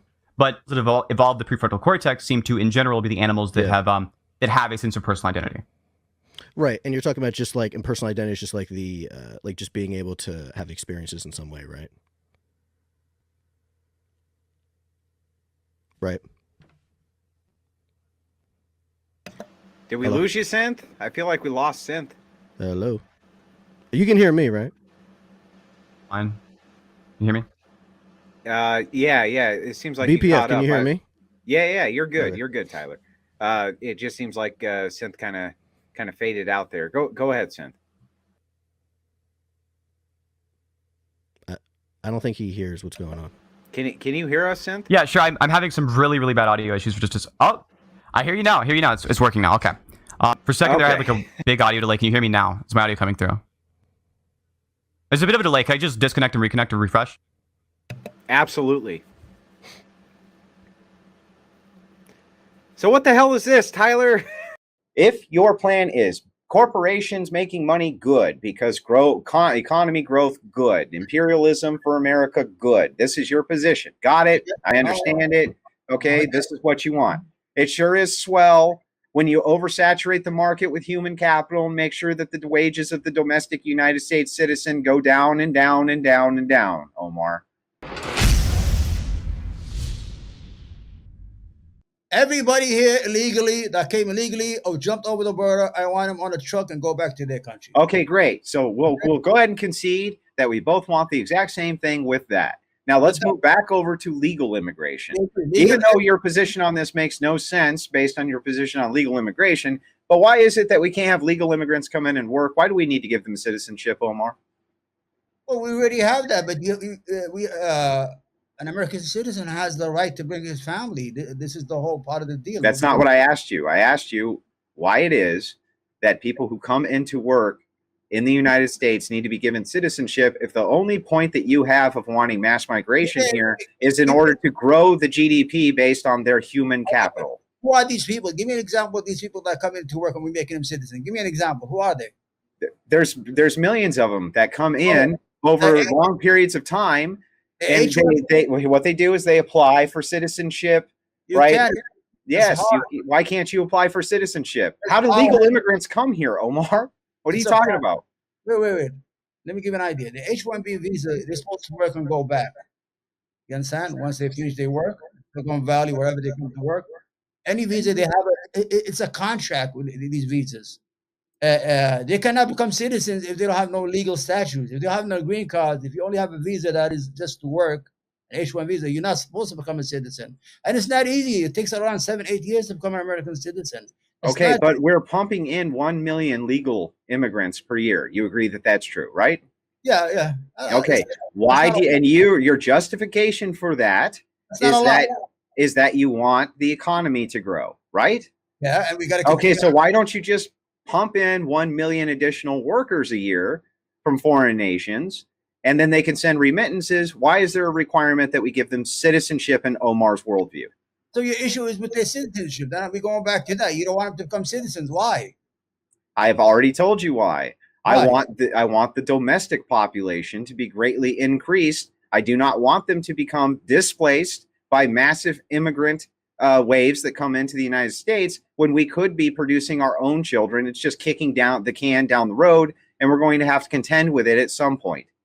Listen, you're not thinking straight there, Andrew. I know you're a great debater and all that stuff, and you're better than me. But you cannot have a stagnant. Why would it be stagnant if they're here working? People will lose their jobs. People will lose their pensions. How would they lose their jobs and their pension if they were here working legally? Because there's no growth to keep on feeding that system, to keep on paying the Medicaid. How would there be no growth if they're here working legally? Because there's no growth. You're gonna wait for Andrew to have a baby 18 years until that. You don't have to wait for Andrew. You can still have immigrants come in and do work without giving them citizenship, Omar. Nobody's doing that. I told you the only chain immigration is the only ones that's coming in. Who's giving citizenship? Nobody. Okay, Trump, his wife is not an American citizen. Her father's not an American citizen. His mother-in-law, they all came in a chain immigration. But yes, I get that they came in chain migration. What I'm saying to you is, why is it that you cannot, like the Japanese do? The Japanese allow 500,000 foreign workers in a year, and their economy, guess what? It's doing pretty fucking good, Omar, isn't it? They've been stagnant since the 1980s. They have inflation. Listen to me. In comparison to their birth rate decrease, yeah. Okay, they are massively expanding the amount of immigrants who can come in and work. They're just not going to give them citizenship. Why is it that we can't expand all of our job sectors to let them come into work? You still haven't told me why the requirement is that they be given American citizenship. Nobody's giving Americans. Who's giving? You're acting like somebody's giving away like cake. Nobody's giving anything away. I'm telling you. Are you against chain immigration? Are you against that? Chain migration, yeah. I don't think that there should be a preference. I don't think that there should be a preference order for people who legally apply based on acceptance. Let me give you an idea. Okay, Andrew, let's say you went to Italy on vacation, right? You met a beautiful girl. Her name is Angela, whatever it is. You want to marry her. Should we deprive you from bringing your wife to this country? If she applied at the same time I did, no. But you should not give me preference or her preference just because I'm here and a citizen. Under what I'm saying to you, though, and you're not getting what I'm saying. So I'm just going to try to say it one more time. Good. If your plan is corporations making money, good, because economy growth, good, imperialism for America, good. This is your position. Got it. I understand it. Okay, this is what you want. I'm against war. Okay, if that's true and you want GDP to go up, you can still do that if you have a workforce that's here and there's no reason to give that workforce citizenship. No reason to do that at all. You can simply say you can migrate here, you can get a visa to migrate here, you can do the work, and then you're going back home. And you can actually track these people. You'll still get all the work done. And at the same time, you can use all that great tax revenue from all these great corporations to flow it towards the domestic population and increase the domestic population. Why would that be problematic for you, Omar? We have laws here. Remember, I told you, if they had a baby, what are you going to do? Refuse their babies their citizenship? I'm talking about these people who are just temporarily here working. Let's say me and you, we agree, we give them just permits, like we said before, 3-year permit working, and go back to the baby will be a citizen. The Okay. parent will not be a citizen. But That will eventually- be a massive disincentivizer for them to have babies here, won't it, Omar? Yeah, but when they turn 18, you got to change the laws. When they turn 18, they're allowed to petition those mothers and fathers here. So Yes, we would have to change the law. We do know that block migration is terrible. We know that chain migration is terrible. We shouldn't have it. We should just have workers come in, do the work, and go home for the sectored economy. Then we're in the same team, me and you. We're on the same team, Andrew, me and you. How are we on the same team? You want millions of legal immigrants to be flowing into the country rather than just have millions of workers flow into the country and flow back out of the country. No, we agree that we don't want to make citizenship out of illegal aliens, right? The 10 million people who are here who come here legally, but people who have the right under the United States law to bring their wives. No, I don't want any immigration here at all. So you- What so I how- want is an immigrant workforce, but I do Okay. not want to make them citizens Okay. of the United States. Andrew, what are we going to do with your wife in Italy? What are we going to do with her? You're going to keep her there? You're going to go visit her every 6 months? What are you going to Yeah, I do? with her? probably wouldn't get a job away from her, would I, Omar, if that was a big concern of mine? What happened? I didn't hear you. Let me I clarify for likely- you. Let me clarify for him, Andrew. The worker works there in the country for the designated amount of time. Yeah. No matter what, they Yeah. will be sent back home. Yeah, we're supposed to have that here too. What, that's what Yes, we're supposed to have that here too, and they overstay their visas, right? Yeah, then And they're you know- not tracked, right? You know, during the Hang on, just bear with me. They're not tracked. They overstay their visas. Now, Omar's plan is, I want to take all the illegal immigrants and ship their asses back home. Great, Yeah. great. Let's Yeah. ship their asses back home, including all the ones that overstay the visas, right, Omar? Right. Right, all of them, every single one of them. They go back home. So why is it that we can't stop legal mass migration, blockchain migration, period? Okay, and just have workers come in and work. Okay, we already agreed. The problem, my issue with you is, the problem we have here is not the illegal immigrants, Andrew. My problem with you is the legal immigrants. You want to stop everything. You want to just close the faucet and Yeah, everything. why would that be problematic to divert those resources to the domestic population? Okay, but people have the right to bring their family members. You don't have the right. What do you to mean a right? There's no inherent right to do these things. We can change the law. It can be done. Okay, this is not something that's a fundamental right, nor is it an immoral or unethical proposition to say that we want to divert our resources to increasing the domestic population here so they're not displaced. Okay, let's say we agree on that. Okay, what are you going to do with the money they pay into the system, the taxes they pay all their life? I'm going to funnel it towards a domestic birth rate plan. I know, but don't these people deserve Social Security when they retire or pensions? Sure, you can have some type of foreign policy for that.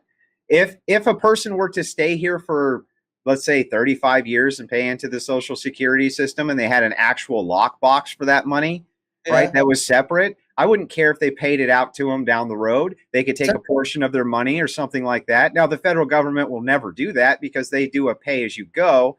They don't ever actually set money aside. But I wouldn't be adverse to it. It wouldn't be relevant. It would be their money that was set aside for them. But there's no reason that they should have domestic citizenship. None whatsoever. Not a single reason to give them citizenship. Tons of reason to have them come in and work. No reason to give them citizenship, Omar. So, okay, I understand where you're coming from, right? I understand you completely. But the whole idea is that, let's say I had children overseas. Yeah. And I want to be reunited with my children. Can I bring them in? I can't? No. Why don't you go where they are? But I'm an American citizen. That's nice, but they're not American citizens. Well, I have an access, believe it or not. I've been here all my life. I don't know. Okay, but they're under your hypothetical, they're not American citizens, right? Right. Okay, so why wouldn't you go where they are? Because you know, the way the system was working, like the people, like for example, I was married here. I have my kids here in New York and everything. But there are other people who came in here through this legal system, right? What we have right now, and they became citizen or they became green card holders, and they still have their wives and children overseas. So what are you going to do with these people's children? They're American citizens. Don't they have the right to their wives and to their kids? Are they renouncing their citizenship to their origin nation?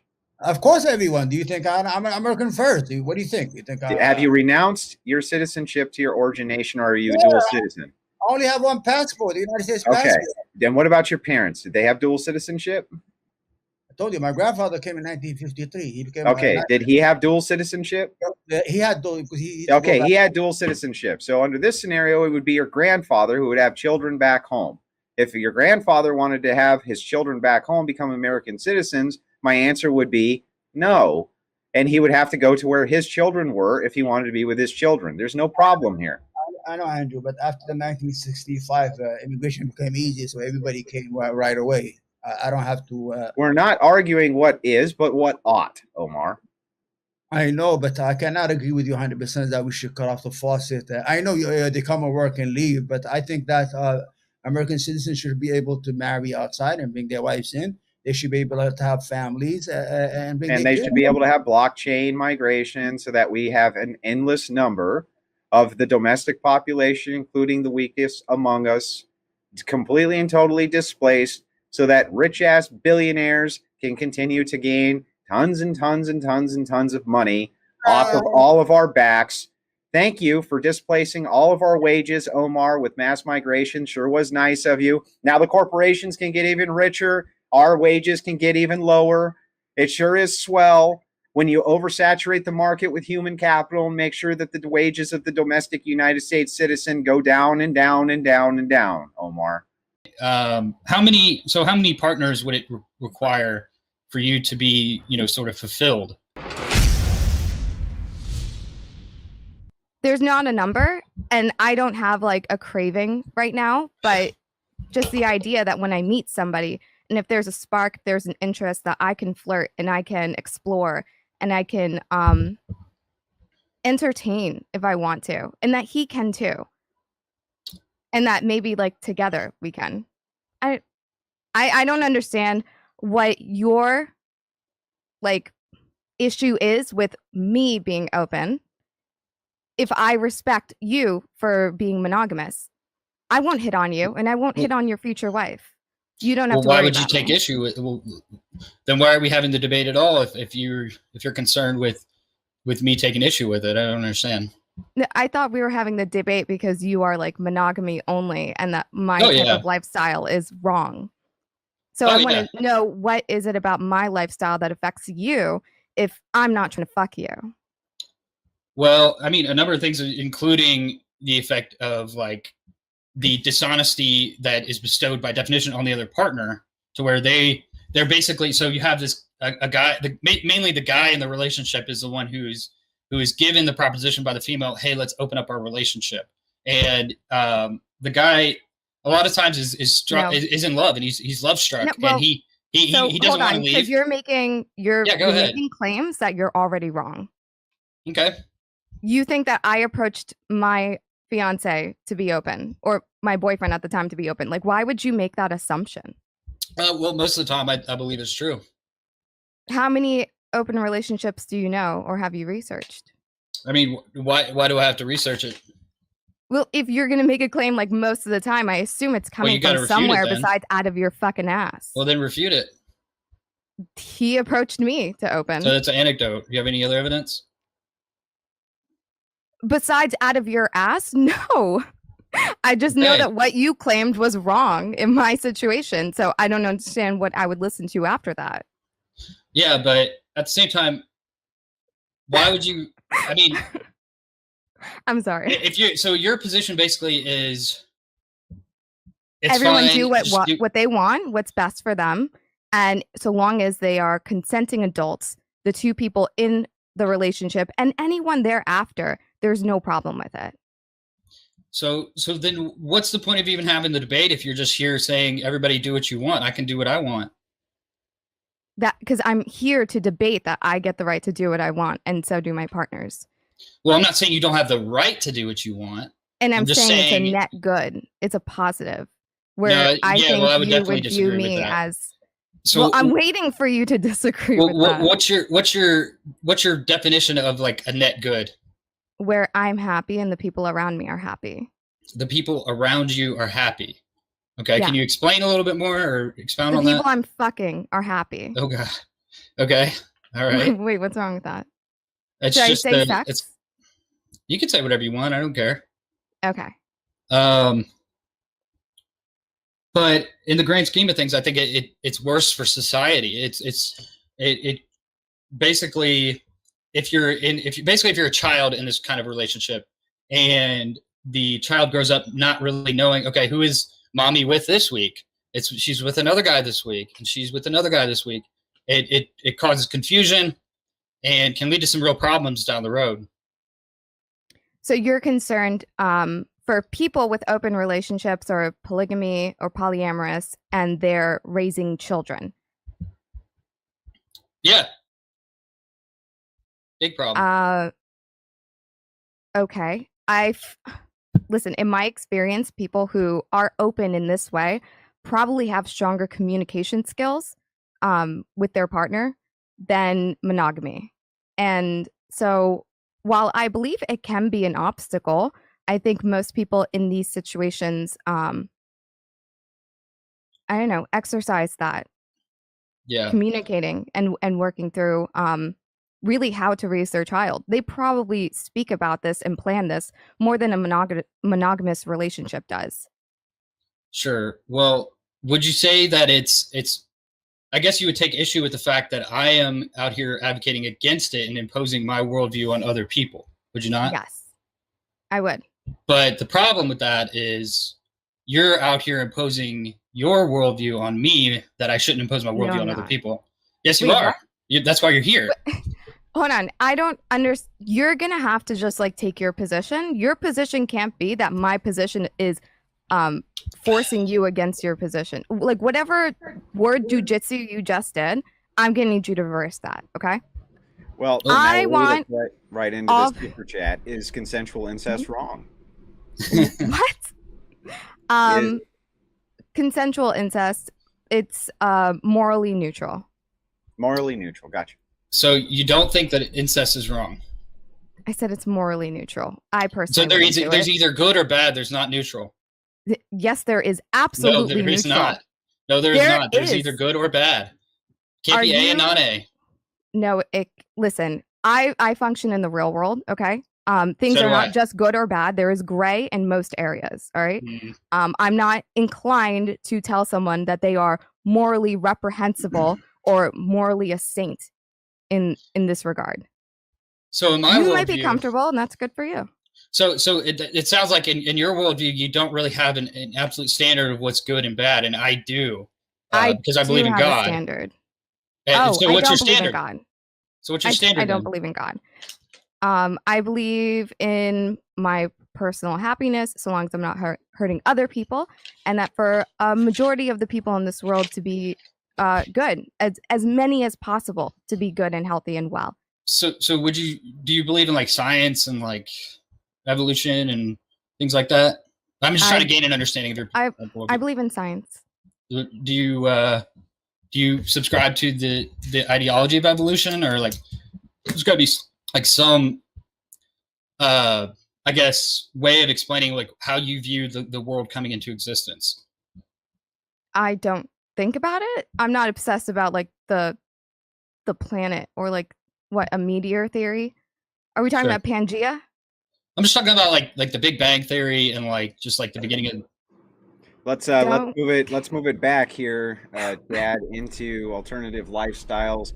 And of No, I course, was just trying to flesh out like what her views are. She said she was an some creep atheist. sent in a $5 super chat. Ask her, hair is long. Ask her if her hair is long. I'm guessing that's some creepy shit. That's just a guess that's some Okay. creepy shit. If my hair is long, I feel like Did you say if? to society's standards, my hair would be considered long. I think it's a meme right now. I think it is.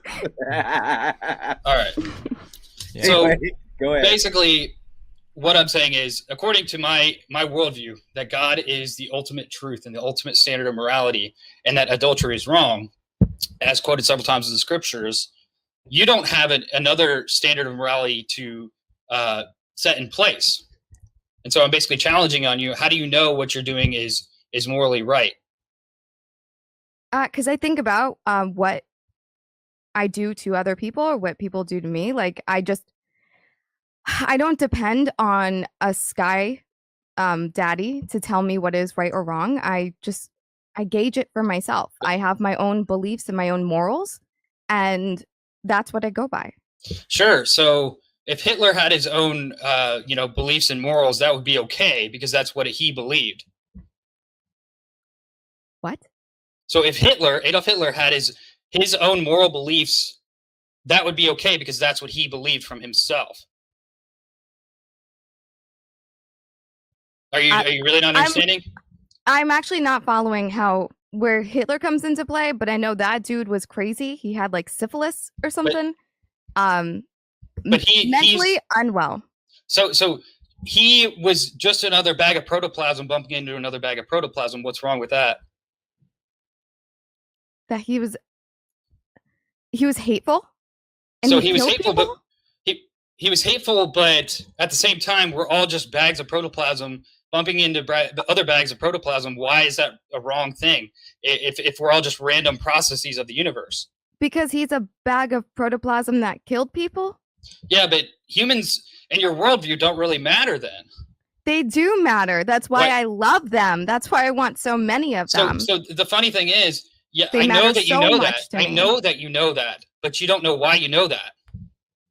I Because do you- know why. You really don't. That's the funny thing. I do. You can't justify it based on any standard of objective morality. No, they're chemically in my body. I see attractive people and I want to mate, and I don't want to fight those urges.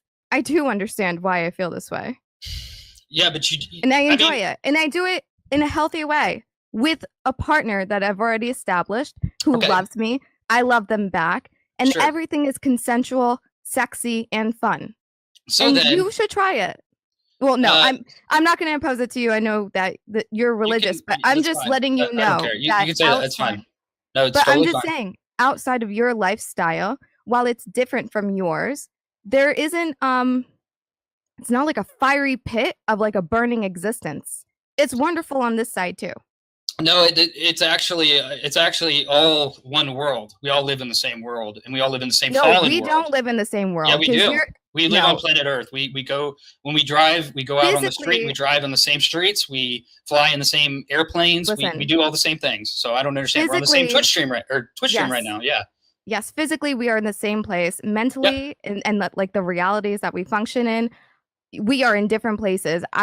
You probably, well, not you. Okay, there are religious people who feel the urge to masturbate and they hate themselves. Okay, I don't live in that reality. I don't want to live in that reality. I don't want people with that sort of sexual negativity, sexual shame We all to fall pull short me of the glory into of their God. judgment. I'm sorry, what? Yeah, we all fall short of the glory of God. Even believers fall short of the glory of God. That is an absolute truth. But so people who have the problem of pornography or masturbation, yes. The thing is not to feel shameful about it, Well, but to no. It's not having a problem. Okay, there are people who are not religious who do have like addictions to like masturbation and porn. You can have an actual freaking problem. But I'm just saying, like, the exploration and like just simply doing it in a healthy way and feeling utter shame for it, like having these natural urges in your body and denying yourself of that out of shame for just a belief of something out there that would shun you or send you to purgatory, hell, whatever it is. That I personally don't subscribe to that. That's not actually what we believe. So okay. just because you've sinned doesn't actually mean that you go to hell in any No, capacity. I you know that. I know the loopholes. You just have to feel bad. It's not a or loophole. to- It's you actually have not. to- It's actually not a loophole. fucking in the ass and you're still good. I know the loopholes. I went to Fucking high in the school. ass. Can you explain what you mean by that? You know, when you're in high school and the girls feel like they're staying virgins because they have anal sex. I know the Bible loopholes. But that actually what high school? It would still What be high a sin. school? That would still be. I mean, I don't understand how that's a loophole. That's definitely not a loophole.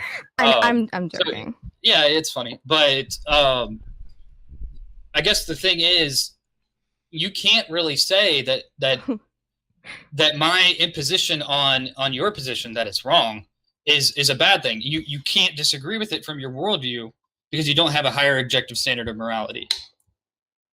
I do still feel like I have morals that I abide by. I don't hurt people. I don't rape people.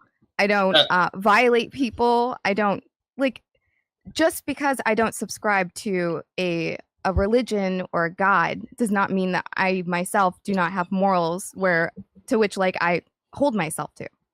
So why is rape bad in your worldview? But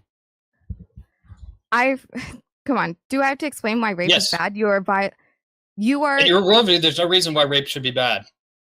Yes, there should. It does a harm to another person. But why is harming someone else bad? Why are humans valuable in your worldview? Because I love them, because I want to be valued. So I want to value other people. Like I said, we're all just bags of protoplasm floating around, bumping into each other randomly. See, so you can't say that somebody. No, I'm not coping.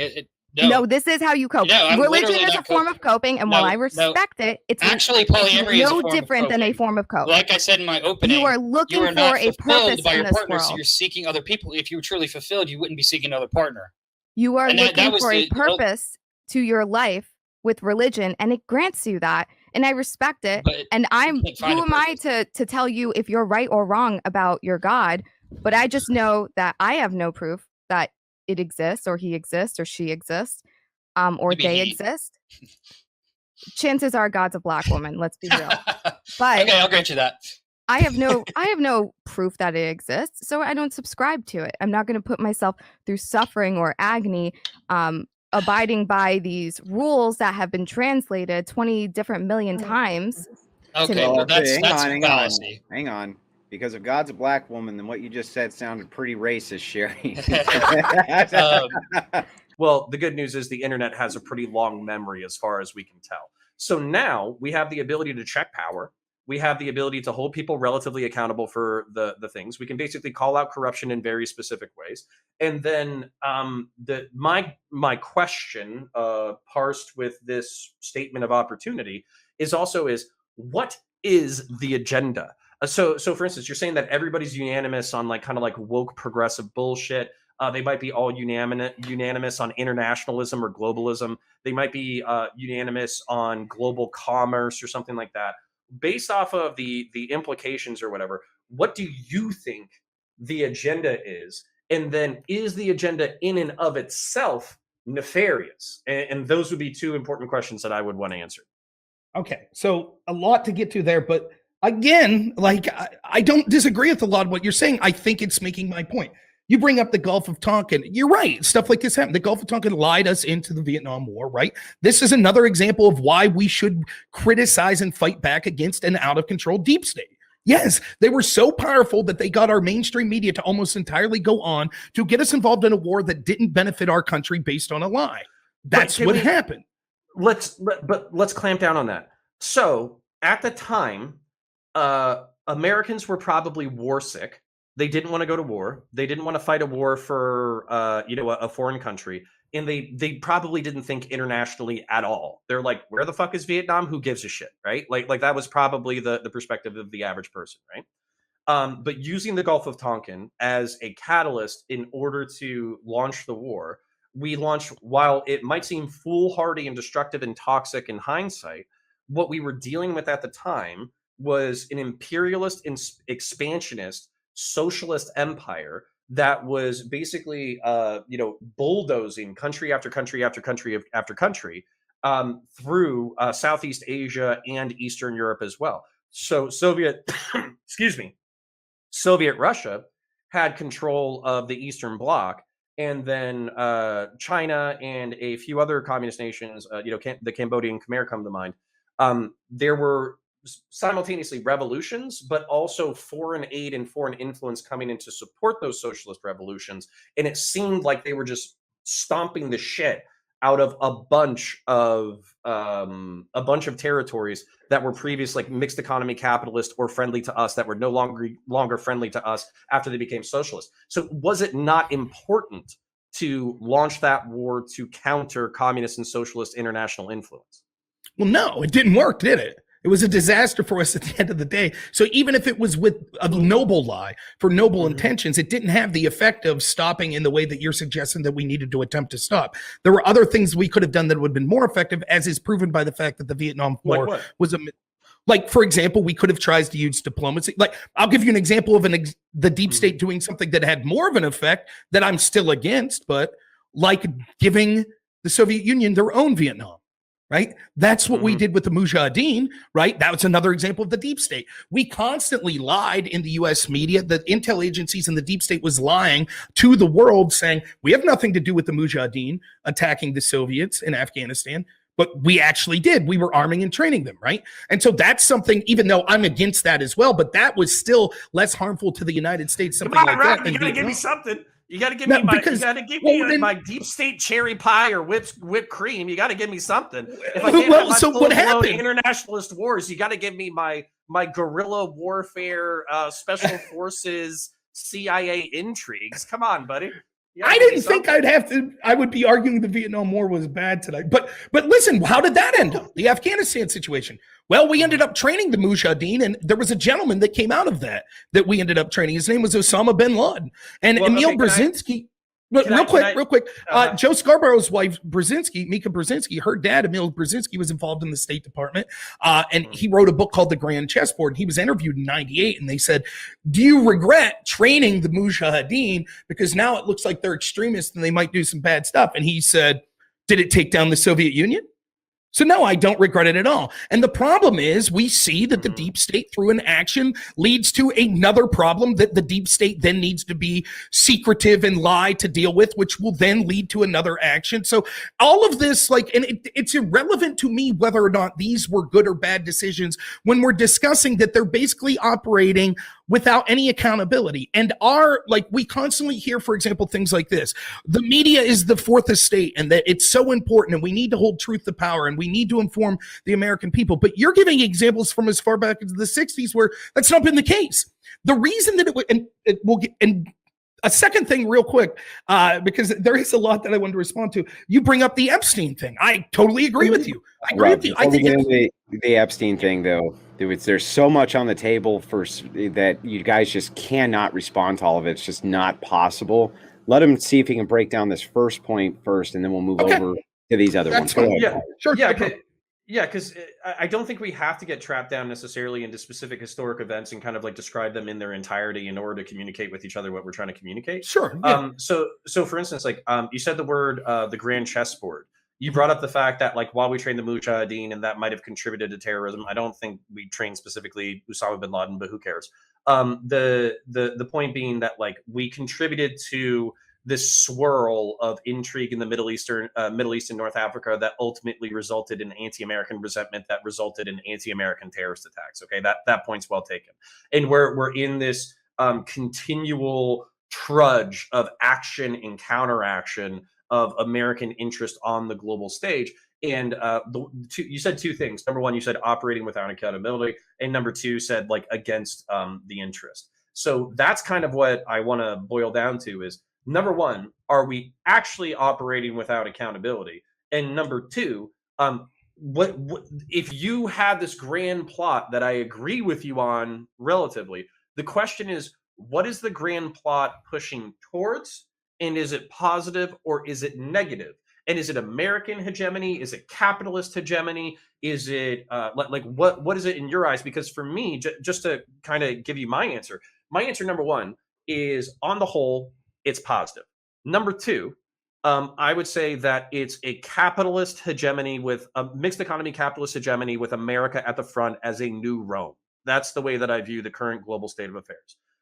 Number three, what I would say is the people you can't this is from known Antifa leader Joseph Biden. Don't compare me to the almighty, compare me to the alternative. So when I get into like libertarian or isolationist debates or whatever, the thing that frustrates me is, yeah, sure, if we like lived in a parallel universe, maybe we would have less blood on our hands. And that's good, I guess. But then there's also like the opportunity for more nefarious actors to seize power. And if you compare us to our competitors, our alternatives, Soviet Russia, Maoist China, fuck these people and fuck these people in comparison to us. So I'll leave it there. Okay. So the part I was going to get to about Epstein, I'll try to include in this. What is the agenda and is it nefarious? Yes, it's nefarious in this sense. Their agenda is to benefit themselves. The people that are in charge of these institutions seek to increase their power. That is their agenda. Now, they might think that that's a good thing. They might think that they're the benevolent authoritarian. If I just had more money, if I just had more power, then things would look better for everyone. Not all of them care about that, but some of them probably think that. I don't think it's like people drinking blood from skulls like we're trying to bring down the human race. That's not what I'm saying, right? But what I am saying is they want this power for themselves. And because of that, we can see that the agenda that they've implemented hasn't really benefited the American people. So you might say, well, a lot of this deep state stuff and the wars they've had, and I mean, just look at the disasters we've had just lately. From Iraq to Libya to Afghanistan, which we could talk to in a minute if you want, to Syria, right? These aren't benefiting the American people. And Russia, the name of the country that we're doing this most to fight against, Russia, they aren't even near our adversary as much as China is. And yet we spend all this time encircling Russia, which ends up in many ways benefiting China in many ways because we have so much attention on Russia. But you look at things like Epstein. So we've acknowledged that I agree with you. I think you have the Epstein, and don't think it's a conspiracy theory. Never forget this, anyone who's listening. If anyone ever calls you a conspiracy, the mainstream narrative is that Jeffrey Epstein killed himself while 2 guards fell asleep, while 2 cameras malfunctioned, while he killed himself in a way that a coroner said would be almost physically impossible to do so. That's a conspiracy theory that is peddled as mainstream truth. So never feel bad if someone calls you a conspiracy theory that believes that. I'm not saying Connor believes it. I'm just saying. So I think you're right, though, that the FBI was utilizing Epstein as an asset. How did that work out? What benefit did we get from that? Children being raped and sexually trafficked.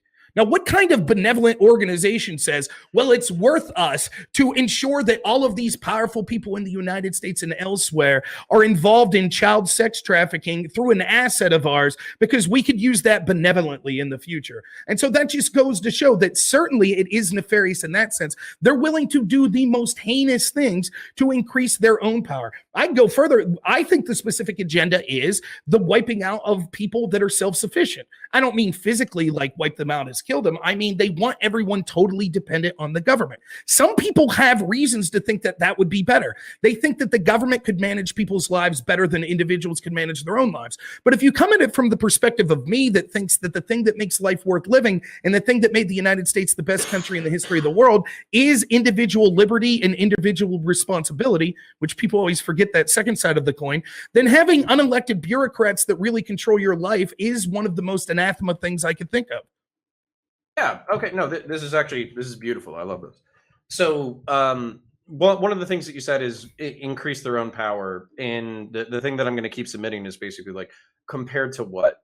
Even me, right? I want more power. I want more money. Give me the money and the power, chat.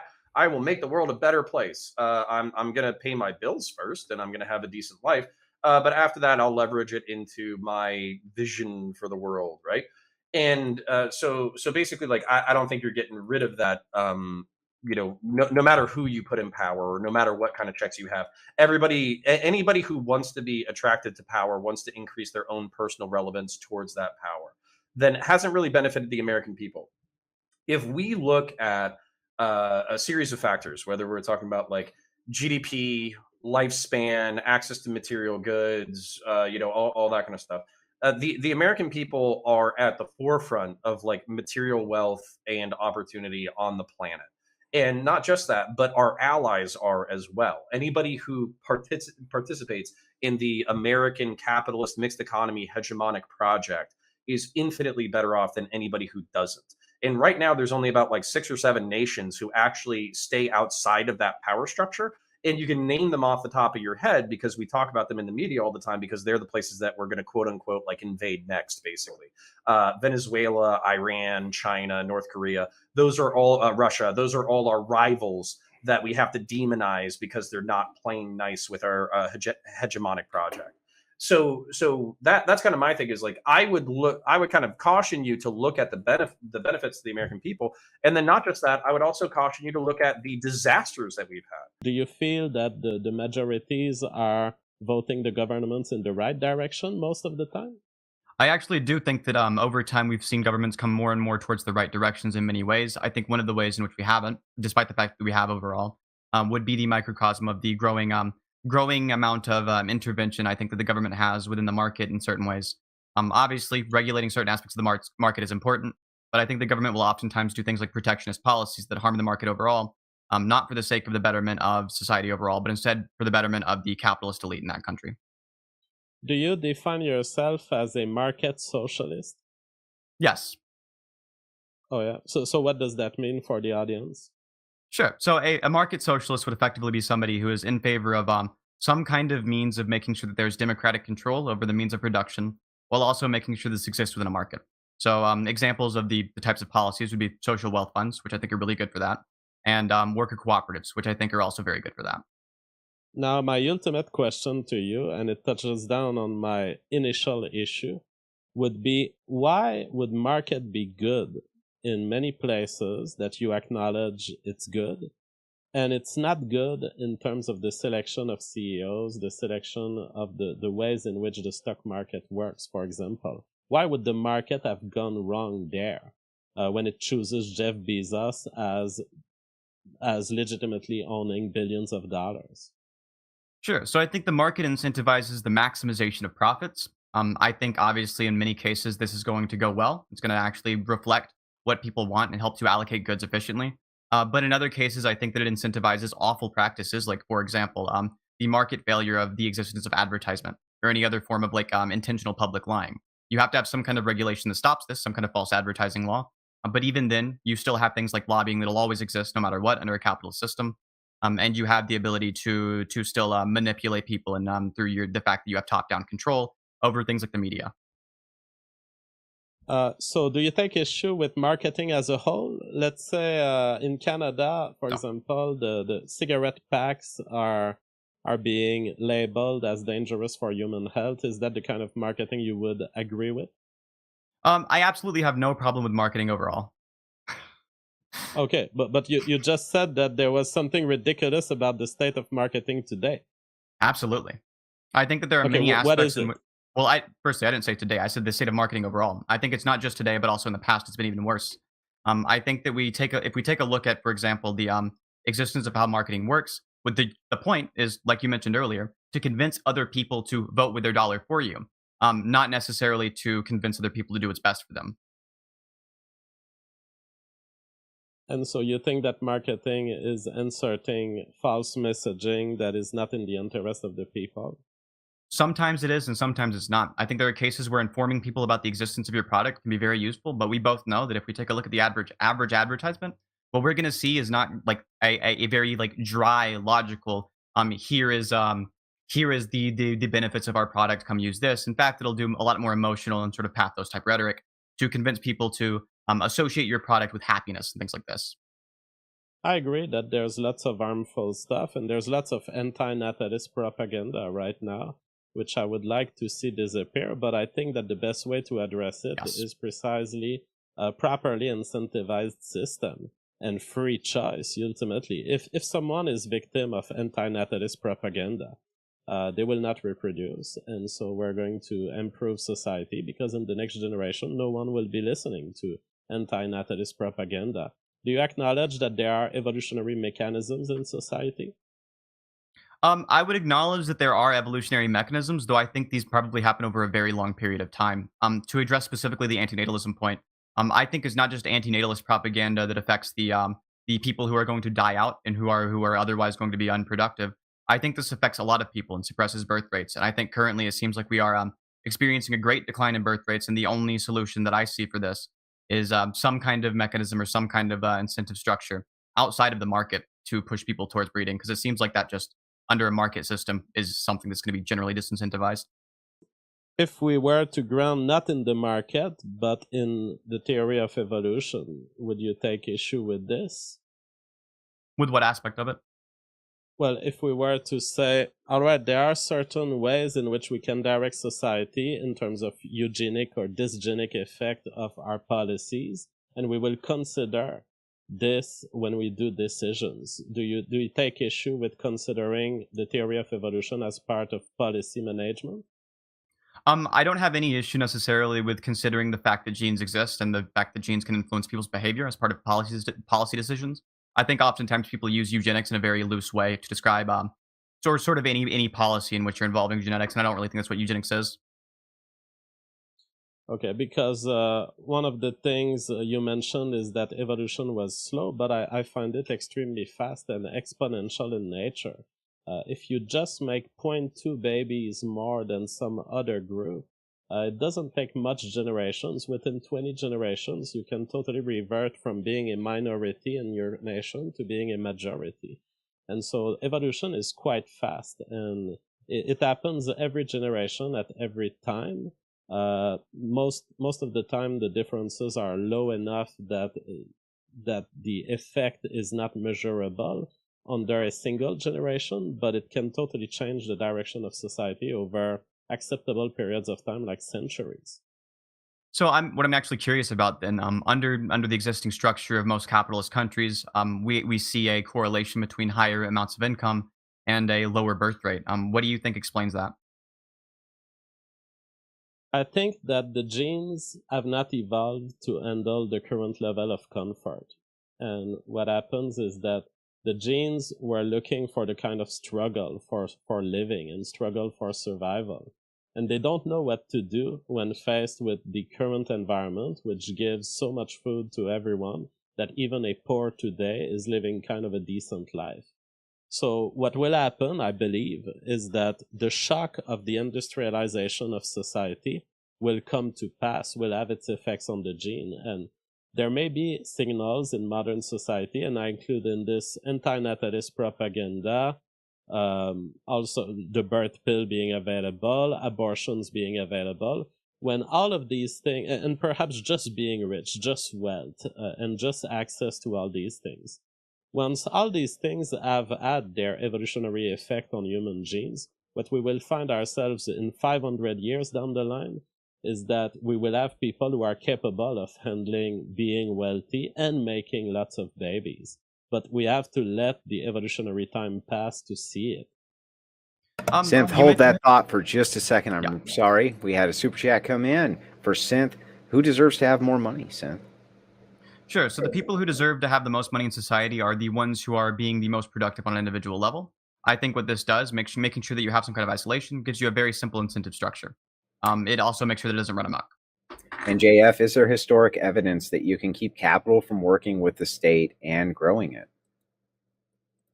Well, historical evidence. I guess you could look at early American society and realize that the state, while its role in warfare and diplomacy and military and police stuff may have been great, other than this, the state was not necessarily a tool, as it is today, of micromanagement of corporate life. And so a lot of successes of early American society might be the kind of evidence you look for. But in general, we can just know from theory that the incentive structure in the free market are designed to favor innovation and will favor it in the long run, whereas the incentive structure of the state is based on democracy right now and most of the time, and therefore will favor the control by the mob. So just from these elementary theoretical consideration, you can know what's going on. And Synth, what we ended up on was birth rates. And you had a query about that as well. I don't always read the super chats during the debate, only if I think that they're pertinent to what you're talking about. Go ahead, Synth. All right. Yeah. I'm kind of curious, JF. Do you think that if we had some kind of mechanism for making it less likely for poor people to breathe through an artificial means, do you think this would improve society overall, like creating some flat floor at which people aren't allowed to breed? No, I think that some kind of centralized decision making of that kind would probably end up selecting the wrong poor people and would select away certain talents. I truly believe in letting nature do its thing. And if you had to decide to label people as poor and select them away from existence, inevitably the authority that makes that decision will be subject to corruption and bad choices. And for the same reason that I reject central control in socialism or distributed control through democracy, I would reject poor labeling of that kind. Sure. So under the existing system, what we see is poor people breeding much more. You even mentioned abortion as one example of a thing that you think would incentivize against certain kinds of people breeding more. But it seems to be the case that abortion doesn't. In fact, if you look at the demographics who are most likely to have an abortion, they end up being the ones who breed the most. The people who are the poorest breed way more than people who are the rich.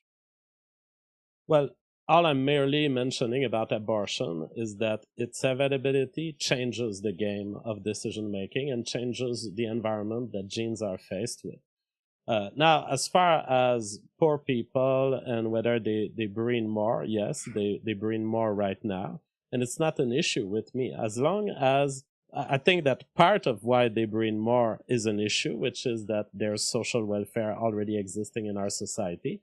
But in a theoretical society where they would deserve the value of their work and whatever amount of money they can use to sustain the existence of their babies would have been won fairly, not through social welfare, I wouldn't take issue with poor people making babies. As long as they can provide enough labor to the society that they can be rewarded with a given amount of money consensually, that's not an issue. They've shown that despite being poor, they were capable of doing something.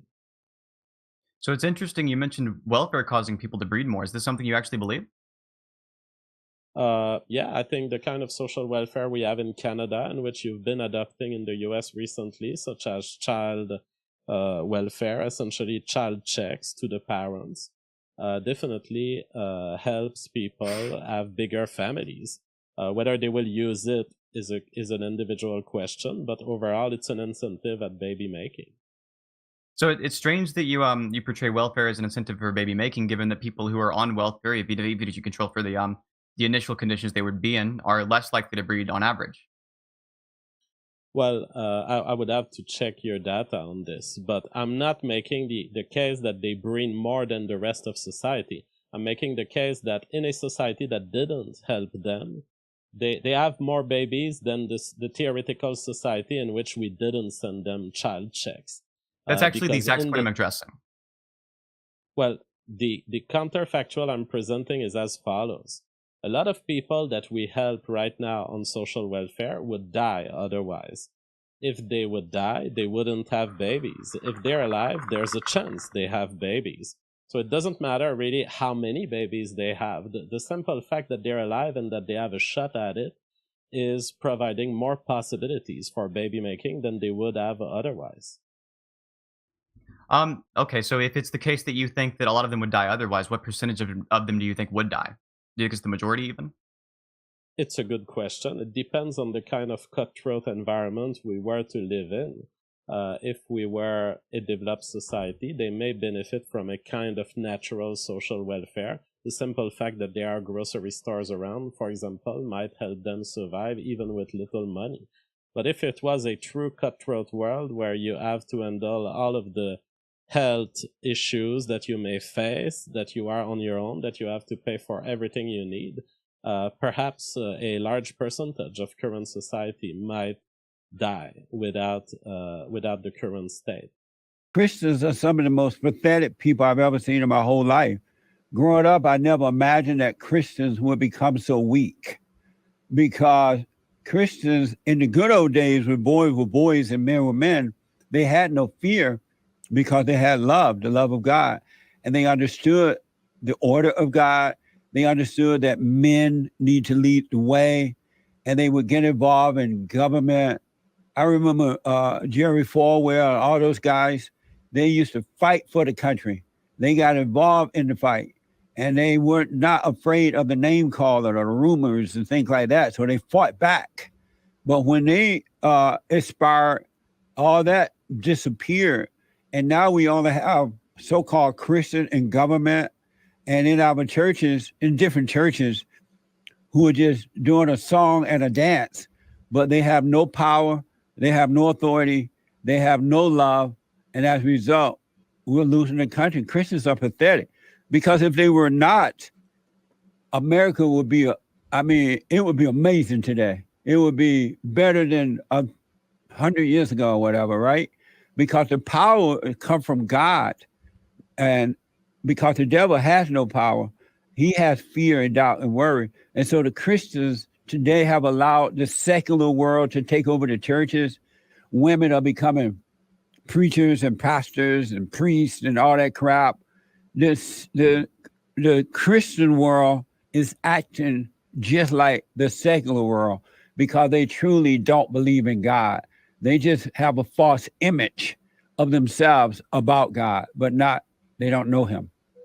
Well, if we look back just over the last 30, 40 years, we can see these different gospels that came into play, like the prosperity gospel and this kind of thing, that really preached about materialism rather than about faith in God and, self-sacrifice towards things like your family and your community.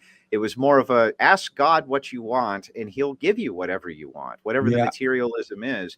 And hasn't Christianity now, modern Christianity, especially along Protestant lines, fallen into this trap of materialism? It's become a very material based, pray for what you want. And it really has nothing to do with what Christianity is about, which is wanting self-sacrifice for the most part. That's right. And in the scriptures, it's clear that we don't need to pray for those things. God will take care of us. He said, take no thought about what you're going to wear, what you're going to eat, where you're going to live. I'll take care of those things. But you're right. These preachers, prosperity preachers, as you say, have been teaching materialism and how to ask God for a truck, for a car, for a house, for a wife, for a husband, for whatever. Gimme. Yeah. Gimme. Yeah. And it's just weakening them. It's taking them away from God.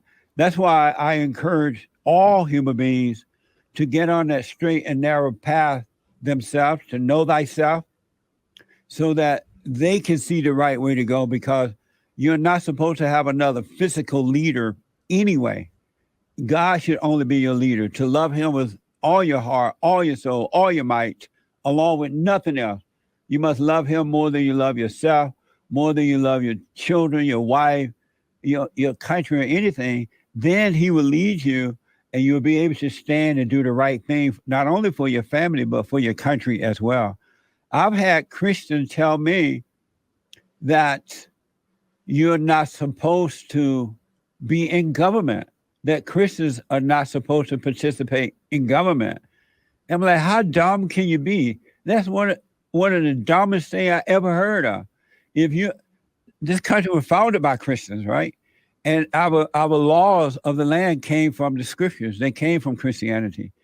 And if you're not involved in government, you're going to get what we have now, the children of the devil running the government, and they're going to fight to destroy the Christians. They're not going to fight to enhance it, the Christians. They're going to fight against them. But Christians are so dumb, they think they're not supposed to get involved in government. I never heard anything like that in my life until I started hearing it over the last few years or so.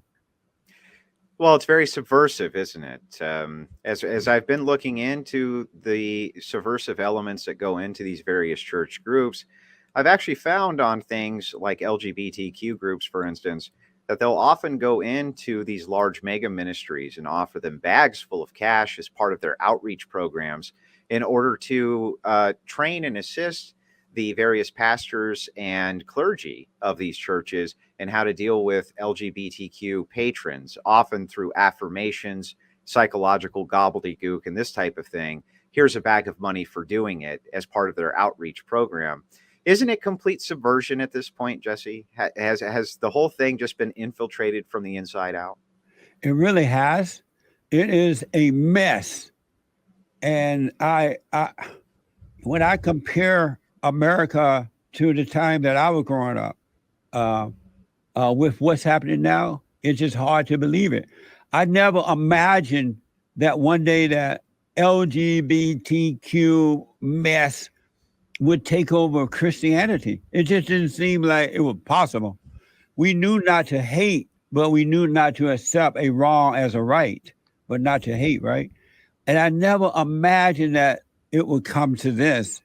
I never imagined that one day the preacher would be teaching about materialism rather than salvation itself, that we must be born of the Father.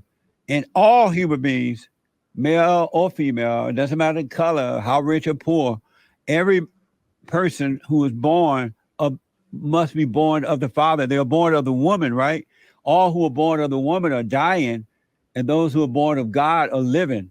And so and they used to teach that growing up, we must be born of the Father. But now they're trying to encourage you to be born of the woman. They're saying the woman is fine, nothing wrong with emotional. You should be emotional. You should be this or that.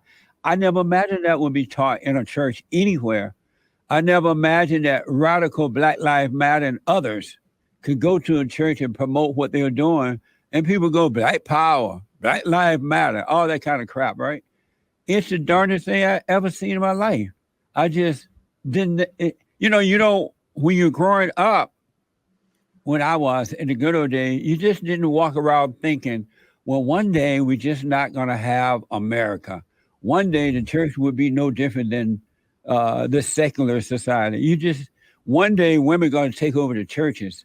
You just never imagined that something like that was even possible, because people had common sense then. But it's all gone now for the most part. You can find it one or two that's on that straight and narrow, but most people are not, in the church and outside of the church. I never imagined one day that they would destroy the police department, that they would defund the cops, that they would say the cops are the bad guys and the bad guys are the good guys. I just know, it doesn't. They took over whole city blocks and declared them sovereign nations, Jesse. Yeah, I know. Have you ever seen or heard of anything so absurd in your life that you could take over, 13, 14 square blocks, declare it outside the realm of the United States? Isn't that high treason, sedition, at least? Man, it's so insane that you wonder, is everybody on pot? Everybody must be. They're smoking something, man. So I gotta ask you too. You know, as you bring this up, I've often said on this program that the push for transgenderism is truly the fight for objective reality. Never could I have foreseen that people would be fighting over what the nature of a tree was. Right. Right. And yet here we are, we're actually fighting over objective reality. What we can see, they're trying to tell us that what we can see with our own eyeballs isn't true. With our own sense data, with our own sense of smell, taste, touch, they're saying that's not real. That's truly 1984 style stuff there, isn't it? It's crazy. And if you see it, they don't want you to say what you see. If you're not agreeing with them, they want you to just shut up about it, not even say anything about it. And but what most people might not realize, men are the most hated species on this side of heaven. All this LGBTQ and if you're a boy or a girl is only done because they want to destroy masculinity. They want to destroy the man, and they replace it with junk.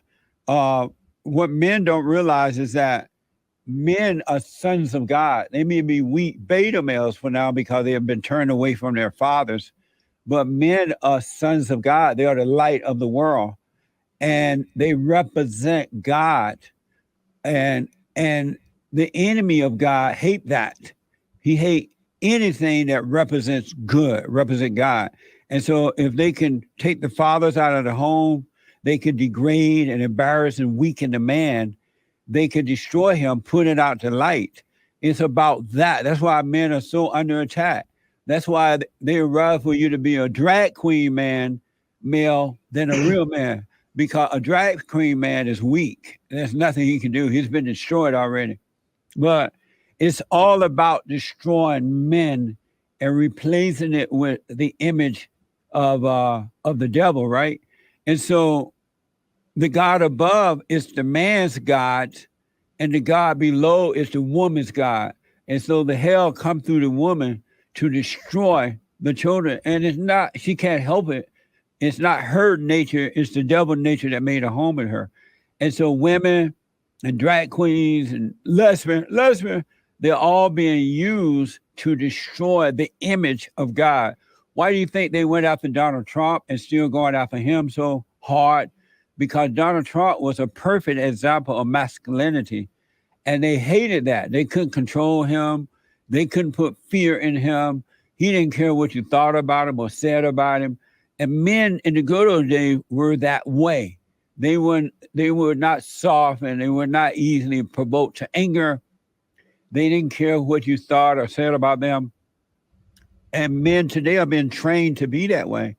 And so this LGBTQ thing, calling yourself a it or that, or if you want to be a male, if you're a male, you can be a woman. The they them gang. The they them gang. It's all about destroying masculinity. It's about destroying men. This whole thing, this whole battle of good and evil is about destroying the image of God that comes through the man. And that's why Christianity is the most hated religion on this side of heaven, because it's a perfect religion of what God is all about. You don't see them trying to destroy Allahu Akbar or any other kind of religion except Christianity, because it truly represents God when you're truly born of God. That is not the argument. You said that it would get laughed out of court. I actually threw. Do you think they should be actual cases? I didn't say laughed out of court. Those have been your words, fucking right? ridiculous. So I'm saying no, you said it would. It's a ridiculous court. It's a ridiculous case. I agree. Thing, and it get laughed out of court. It should get thrown. I should have seen it get thrown out of court. Breaking into a house, falls through a fucking skylight, breaks her back. Plenty of litigious cases, Sparky, do get thrown out. That's completely fine. Sparky, plenty of litigious cases do get thrown out. So I'm familiar with this case in California. I was actually there at the time when this happened. I'm struggling though because I don't know what the hell this has to do with what we're talking about. So basically, if you can thread the needle for me and tie it back in, yeah, I'll thread it all together. So he's basically saying that someone claiming that they're offended that their child was told that their teacher was gay married and they sue him. He asked me, would I sue someone over that? I said no. And he said, would you support a bill that allows that? I said yes, because parents have a right to make decisions on what their children are exposed to. He laughs and he says that's ridiculous. It'll get thrown out of court. No, it will not. I cited that case in California to show just how ridiculous lawsuits are that are in America that are considered legitimate. In a litigious society, you can be sued for almost anything, just like you can indict a freaking ham sandwich.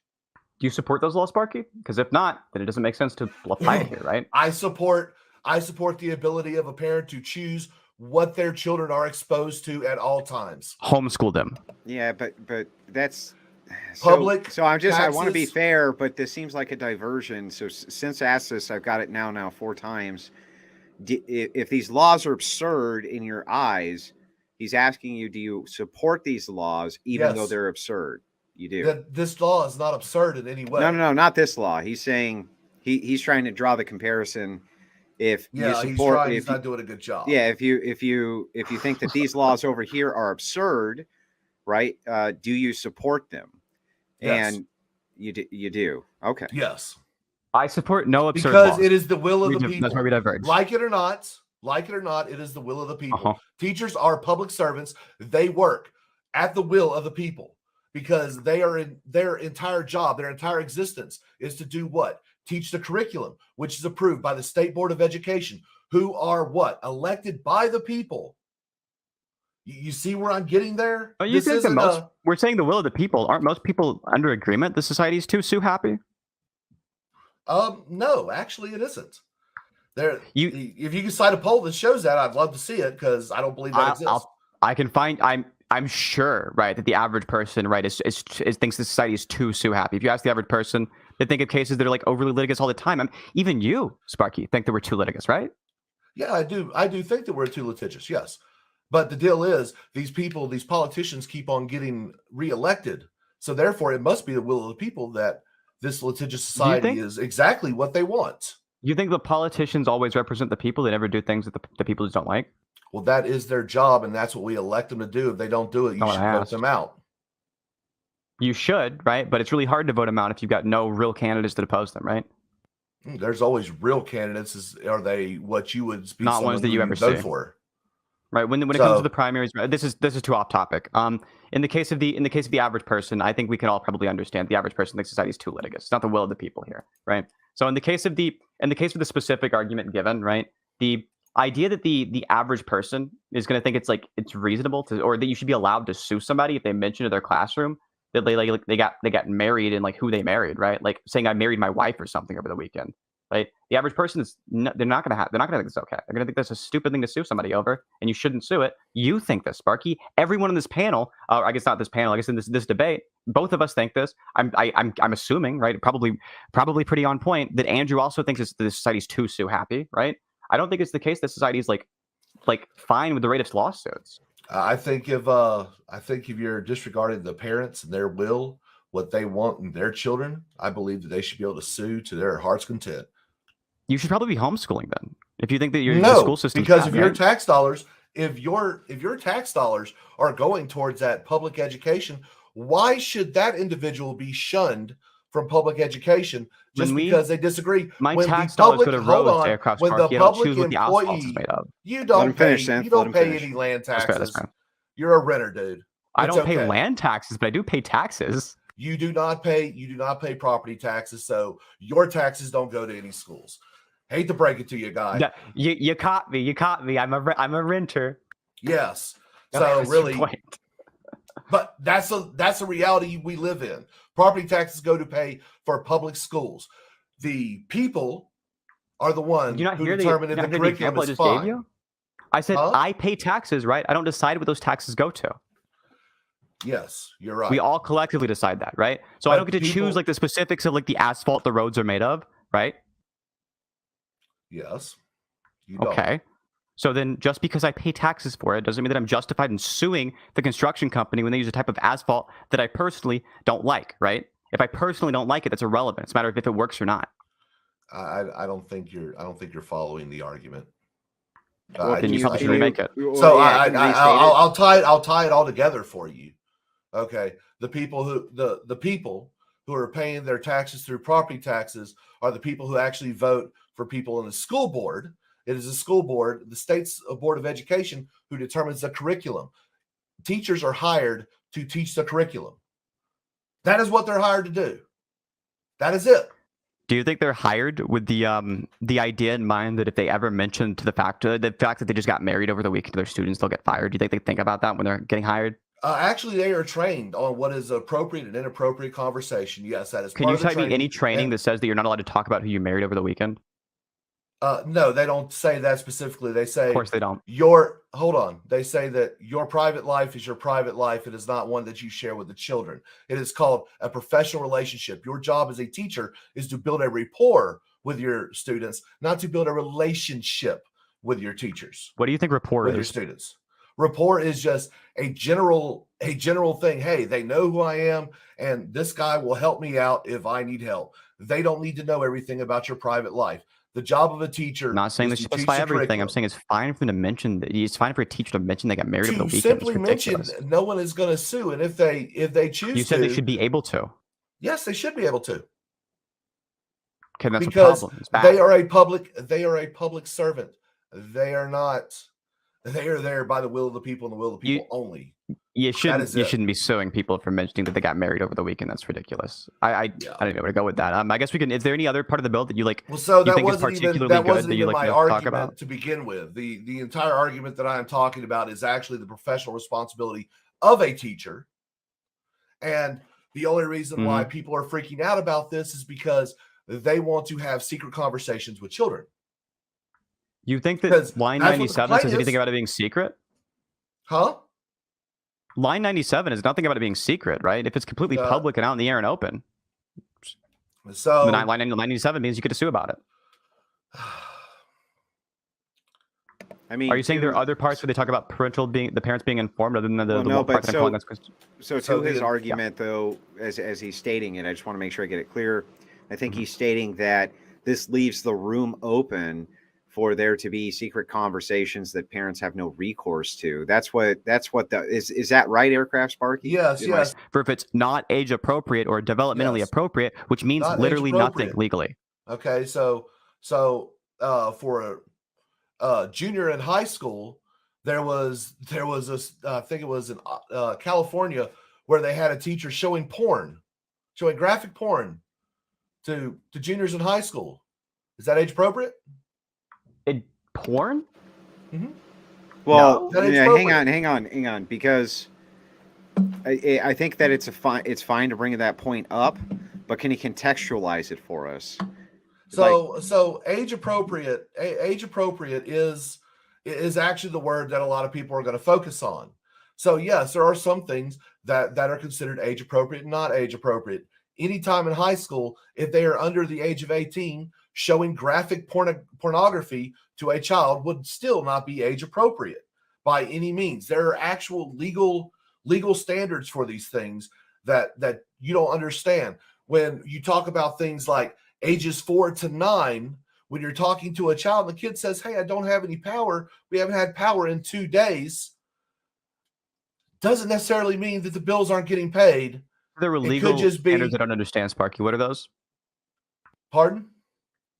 You claim that there were legal standards I don't understand about what age appropriate is. There are some things that are considered what would be age appropriate. You can actually talk on a scientific level about things like sexual reproduction around teenagers and stuff that would not be age appropriate. I asked you what the legal standard was.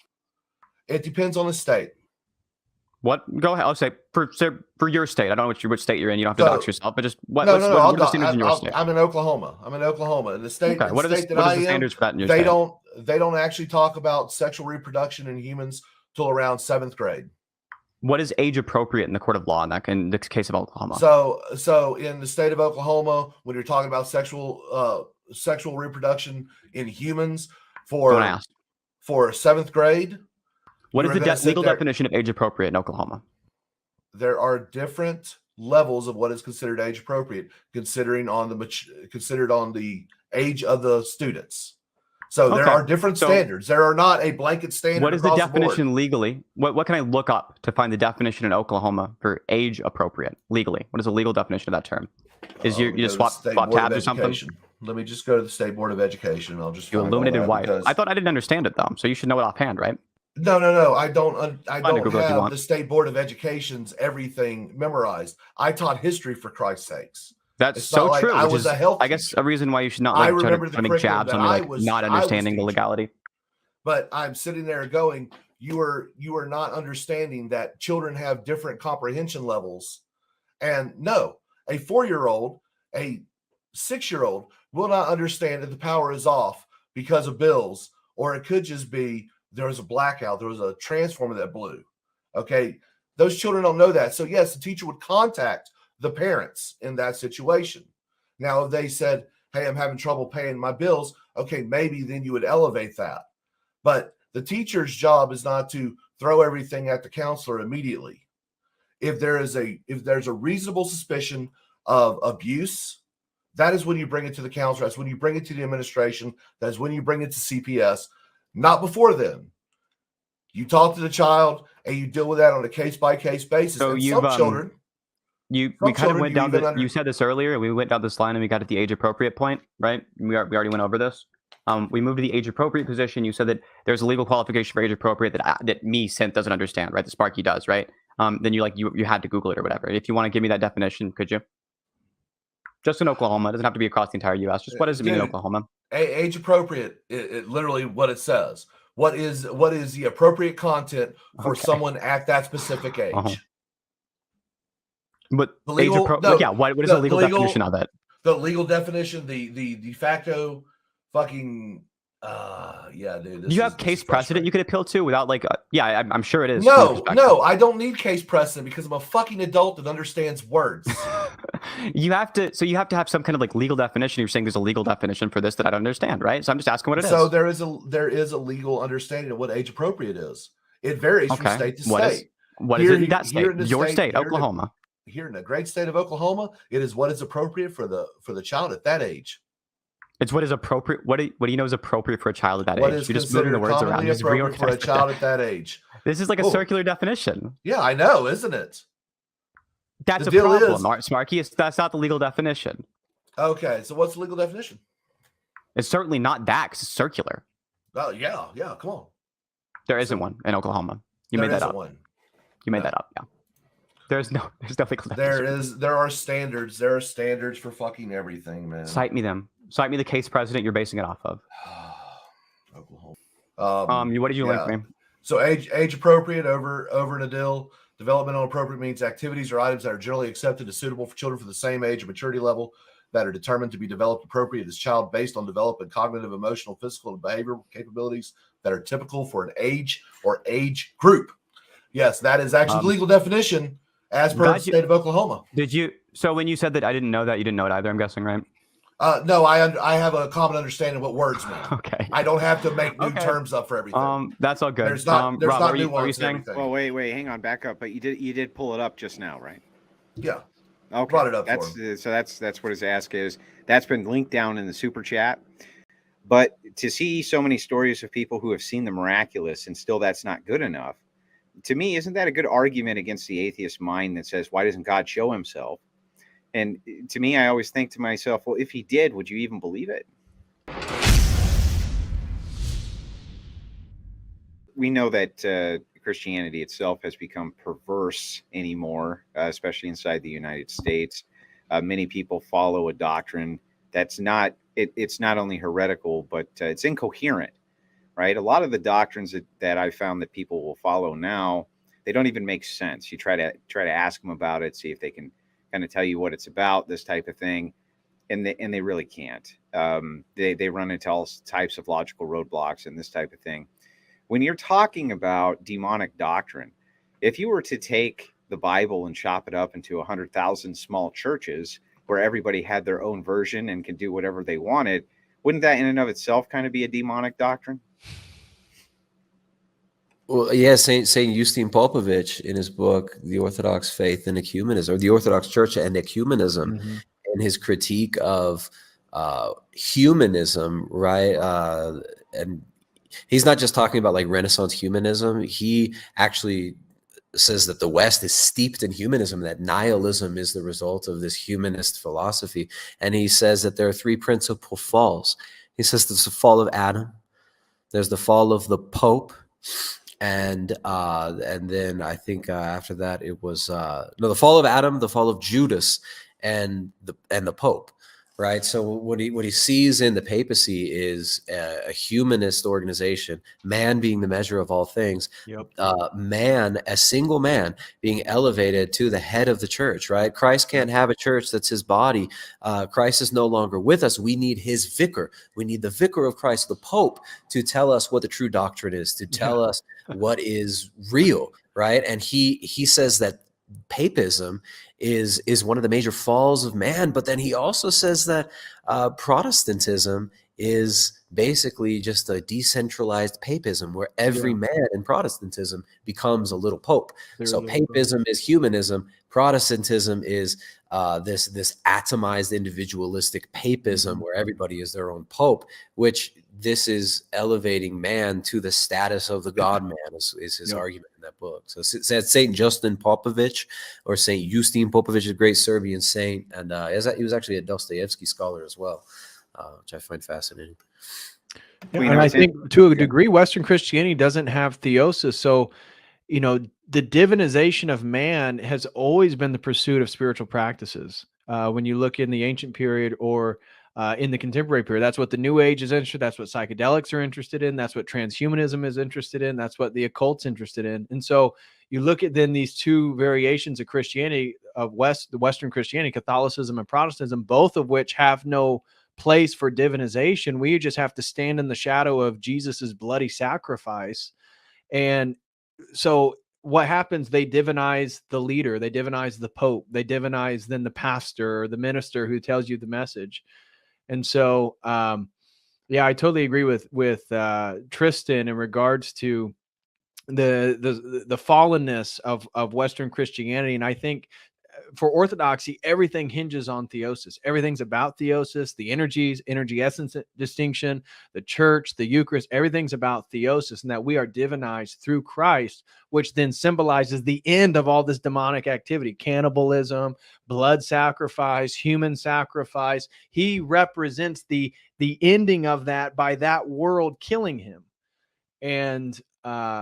And so without the divinization, there is no hopefulness. It's like Western Christianity. It's like you get the whole story, and then you just have to stand behind Jesus because God's still angry because you're a wretched little sinner. I mean, that's a good way to put it. Tristan, it kind of reminds me of a story that that Father Deacon Ananias was telling me, and I wanted to get your reaction on this because we're talking about specifically now how Protestantism engages with the demonic. And he was explaining in this story that he had a friend of his who he basically did exorcisms on behalf of the Orthodox Church. And he got calls from time to time from Protestant ministers who were dealing with demonic entities or demonic activity, and they couldn't deal with it. And, essentially his friend would come in and take care of the problem. And of course, that begged the question for me right away. If you had to call somebody from the Orthodox Church to come in and exorcise the demons, as it were, why would you stay a Protestant and not move over to Orthodox, right? It seems insane to me. Mm-hmm. But I think that he was alluding to that's how insidious this type of entity is. And that even if you can see it get cast out by somebody else who clearly is doing this the correct way, you'll still stay with what it is that you know, or what it is that you like, or whatever your preference is, even if you have proof right in front of your eyes. And isn't that also a good trait of demonic inversion? Yeah. I mean, I think you can look at Judas, who Judas partook of the Eucharist. Like, Judas was with Christ, right? When Christ broke bread and said, "This is my body," Judas was there. He was there at the Last Supper, right? And he still sold Christ out. Pontius Pilate, right? Christ sitting right in front of him. And Pontius Pilate, to his credit, at least he had a little bit more mercy than the leadership from the Jews, who were just saying, kill him, kill him. He's sitting there, he's like, I don't know what to do. His hands are tied, right? He says, I wash my hands of this in the end too. But Christ is sitting right in front of him, and he asks Christ, who says, I'm the way, the truth, and the life. He asks him, what is truth? And Christ is silent, right? So, I mean, there's so much there just in the scriptures too. And then in the lives of saints, like you have the tradition of Saint Mary Magdalene, going to Caesar, and Caesar saying, I'll believe in your God, as that I'll believe in your Christ as soon as this egg in your hand turns red. And right in front of him, the egg turns red. Did he convert? No. He did not convert. So you have a lot of this happening in the history of the church. And I mean, even in Jerusalem at the tomb of Christ with the holy fire miracle that happens every year. Like you have the Turks and the Jews and the Roman Catholics and the Armenians. You have this history of this miracle not working. I mean, you had a time when the holy fire in Jerusalem was happening. I'm not saying like miracles are the only reason you should convert or anything like that. I think they could be dubious to look for signs and wonders, but you have this occurrence where the Patriarch of Jerusalem would descend into the tomb and pray, and his candle would light. And this happened for centuries. And at one point, the Armenians who are not in communion with the Orthodox, who are non-Chalcedonians, I believe, they locked out the Patriarch of Jerusalem and tried to do the holy fire ceremony and try to pray and see if it would work. And the fire did not go to the candles that the Patriarch of the Armenians had, but it burst out of the pillar outside of the tomb, and there's still a mark there left on this pillar where it looks like it looked like lightning struck this. The science has tried to analyze this and said this could only have been done from an extreme ridiculous. Andrew, you're muted, brother. Well, I mean, isn't that what that means? Don't do that.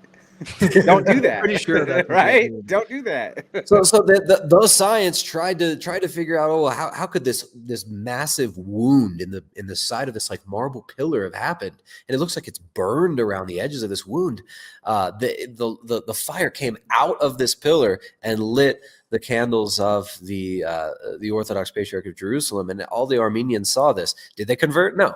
So it's like, it's not seeing that actually leads to the heart opening. It's like it's something else. It's something spiritual, right? I mean, there are people who we're given so many opportunities just in our own lives to like stop doing nonsense that we know we should stop doing, right? To stop, beating up on our loved ones, to stop, abusing ourselves in various ways. And it's like we get these opportunities. We see our own sin all the time. Do we stop? Very often we don't, and it's like, it's not just something that affects, just the bad people over there, all these douchebags who harm little children and do this or that. It's like, it's in our own lives too, right? Like we see our own mistakes very often, and it's like, yeah, I'll fix that later. I'll work on that some other time. I'll stop, eating in the pig trough later on. But isn't there a pretty good distinction to be made? I understand that we're creatures of habit and that we're going to habitually abuse ourselves to a degree if it becomes a habit like anything else. But to see so many stories of people who have seen the miraculous and still that's not good enough, to me, isn't that a good argument against the atheist mind that says, why doesn't God show himself? And to me, I always think to myself, well, if he did, would you even believe it? Right. Exactly. Well, that's the point, is he did, and he does all the time. But still, we still could become so hard-hearted and so proud that it's like, no, I wanted him to more like, show himself and write in the sky a special message that it's like I want it to be like I want it, Right. Well, I think to Tristan's point, it's more that they want God to present themselves in the sort of drapings of their own sin. So it's like, they want God to be a transhumanist, entity. They want God to be a sort of seductress. They want to worship Medusa or some. It's like they don't want to worship a God that forces you to reevaluate a lot of your things. And being Orthodox is very difficult. And to the point regarding the Protestant minister asking an Orthodox priest, you know, Protestantism doesn't have any sacramental theology, so material things can't be infused with spirituality. It's just it's a completely rational process, and so they don't have a way for exorcism. They don't have a real Eucharist, and so that's what I've mentioned. That really orthodoxy, and it's the only thing that can battle the occult, because the occult is by definition sacramental. Everything about occultism is sacramental. They're infusing material with the spiritual. That's what the blood ritual is. That's what the sigil is. And so Protestantism, it can't even fight on that level because it doesn't have that reality when it's within its own theology. Well, it doesn't even understand it, right? It has no basis for which to even start. So what would it even it couldn't even recognize it, right? Mm-hmm. It's kind of a hyper rationalistic approach too, where it's like, well, salvation is me internally affirming I believe in Jesus, and therefore, and it's all done. It's like, whoa, you know, the magic. It's like this magical formula where you just chant the incantation and affirm and say, yes, I agree with the proposition that Jesus saves. And it's like, then you're magically saved. It's all done. Keep doing what you got to do. We're all going to make it. Go get rich. Start your own church. Start a cult. Do what you want to do. You know, it really is a do as you will religion.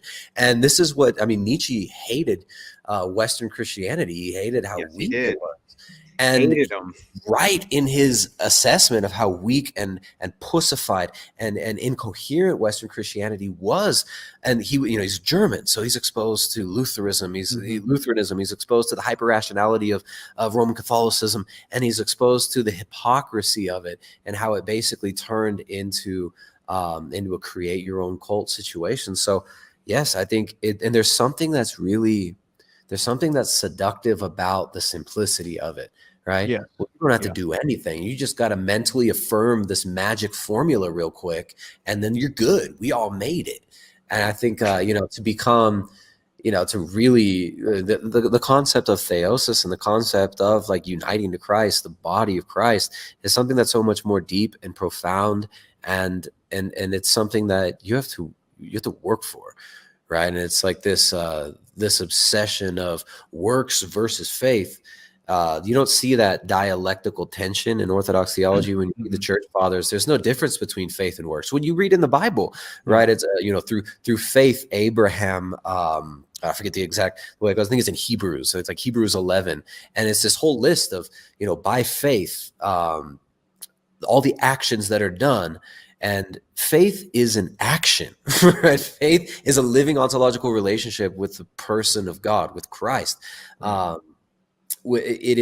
Faith is a living relationship with God. It's not just a mental affirmation that you know, the West, which is hyper rationalistic, has turned it into. So I think the demons actually really do. The demonic works very strongly, I think, these days through our reason, through our intellect, and the intellect is very often the place of the demon. So mass migration to you is like 100 million people a year. For the United States, yeah. I mean, there's 330 million people in the country, and it seems but there like was only 250 million in 1990. Right, exactly. I mean, but that The kind of mass proves my migration point. has added a massive portion to the population demographic. But how would you not consider, or what would you consider in 300 million people? What is mass migration? How many people are we talking? If it's not a million, what is it? Yeah. So, for instance, in one of the classic studies that people cite in regards of immigration being bad for people is one of the Borjas studies, Yeah. and he looked at, I think, a specific city or like a specific region of Florida, and I think it was within a couple weeks the population of this region increased by 7%. Right, and so based on sort of the time scale and the actual magnitude of immigration relative to the population, you know, that's when we can sort of start talking about like an unsustainable and incredibly mass amount of migration. That So what's the number, man? Well, sure. So based on those numbers, that would be like 20 or 25 million people immigrating to the U.S. within the span of only several weeks, right? That would be sort of the scale that I'm talking about. Okay, so how many per year would be too many? Per year? I mean, Yeah. well, this is over the course of several weeks. So I mean, I would say, in the high tens of millions or low hundreds of millions. I mean, we would be talking about like a truly crazy level of immigration. A mass migration to you is like 100 million people a year. For the United States, yeah. I mean, the United States has shown to a certain extent a unique ability to absorb immigrants and assimilate them. The answer might be different for European countries with more sort of static welfare systems, but the U.S. seems to do pretty well when it comes to assimilating immigrants. So, Okay, we'd cool. have to have quite a lot of immigrants in quite a short period of time for me Okay. to consider it So to I, be a I think problem. I think I got your terms down. I just wanted to make sure that I could get some kind of specifics here to work with. So let's back up. So there's two different types of immigration that our immigration policy in the United States needs to be tailored towards, right? They're both intertwined. The first is illegal immigration. The first is legal immigration. My assumption with the pro-immigration status that you have, considering mass migration to be like 100 million people a year, which I think is fucking absurd, but we'll just let you have it. I'm guessing that for illegal immigration, the policy prescription that you would want is make them all legal, right? Not necessarily. I mean, I think that I'm not sure how the Reagan amnesty worked logistically, but I mean, you could obviously give these people permanent residencies or something. It doesn't necessarily have to be straight to citizenship. Okay, but in some way legalize them. Legitimizing them, yeah, giving them official documents and allowing them to sort of live free So from once the fear of again, deportation. we're back to kind of this progressive mentality of we hate illegal immigration so much that we're just going to legalize all illegal immigrants.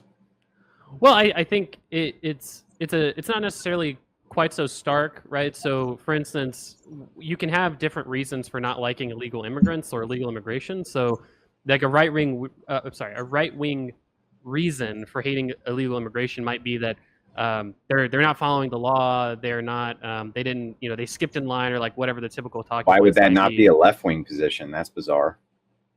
Well, I'm not here like representing the left wing necessarily. I'm just trying to present sort of a balanced view, right? So my reasons for not necessarily liking the illegal immigration is that it's better for society when people can relatively quickly integrate. And it seems like if your goal is to sustainably integrate people into society, especially people that have already been here and been productive members of society for several years or even decades, that giving them official documentation, giving them residency would be the quickest and most expeditious way to do that.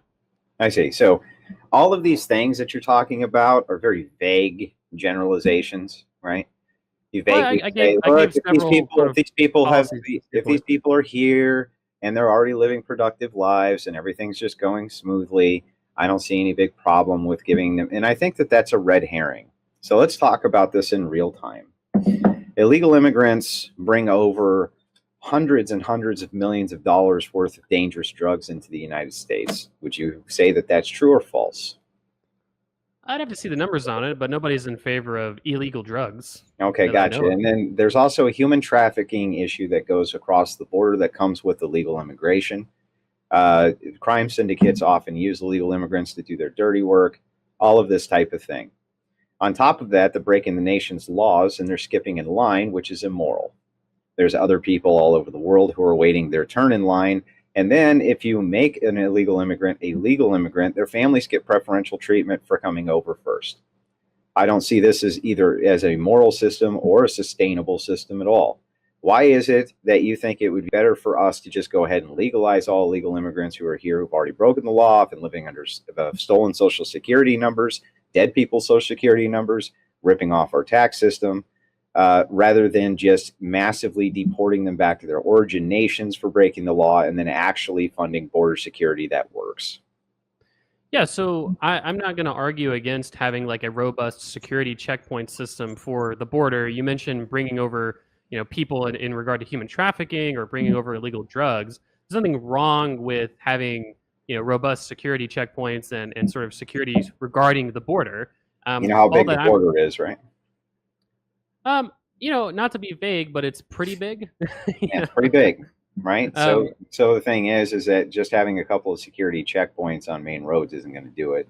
You have to massively fund actual border security if you want to get these problems under control. Well, I mean, I think we've got something. We don't have a couple security checkpoints. We have like 20,000 border security guards that work for ICE, and that's not to mention that it's not just ICE that actually helps to patrol and manage the border crossings of the southern border. I mean, I think that, you know, the idea that the U.S. doesn't have at least a relatively well-funded immigration system, you might argue about scale or whatever, but I think we have a fairly decently enough funded immigration system. I would argue that there should be more funding for immigration courts so that there's not as much backlog, and that you can. That's something that conservatives and liberals should both want for different reasons. But you think for some that reason, funding immigration courts is going to suddenly get you lots more immigration judges who are well trained, have gone through law school, have done many years of prep work that's required to become a judge? That's not going. That's going to take a long period of time to do, man. Well, for sure, but I mean, typically the advantage of government investment is that you can think long term. It's not all necessarily profit driven. You can make Great. long term investments in systems and institutions, right? This is awesome. So now we're getting somewhere. So if we're thinking about long-term investments, and you're looking at this from an economic standpoint, do you recognize that the birth rates in the South American nations are also decreasing?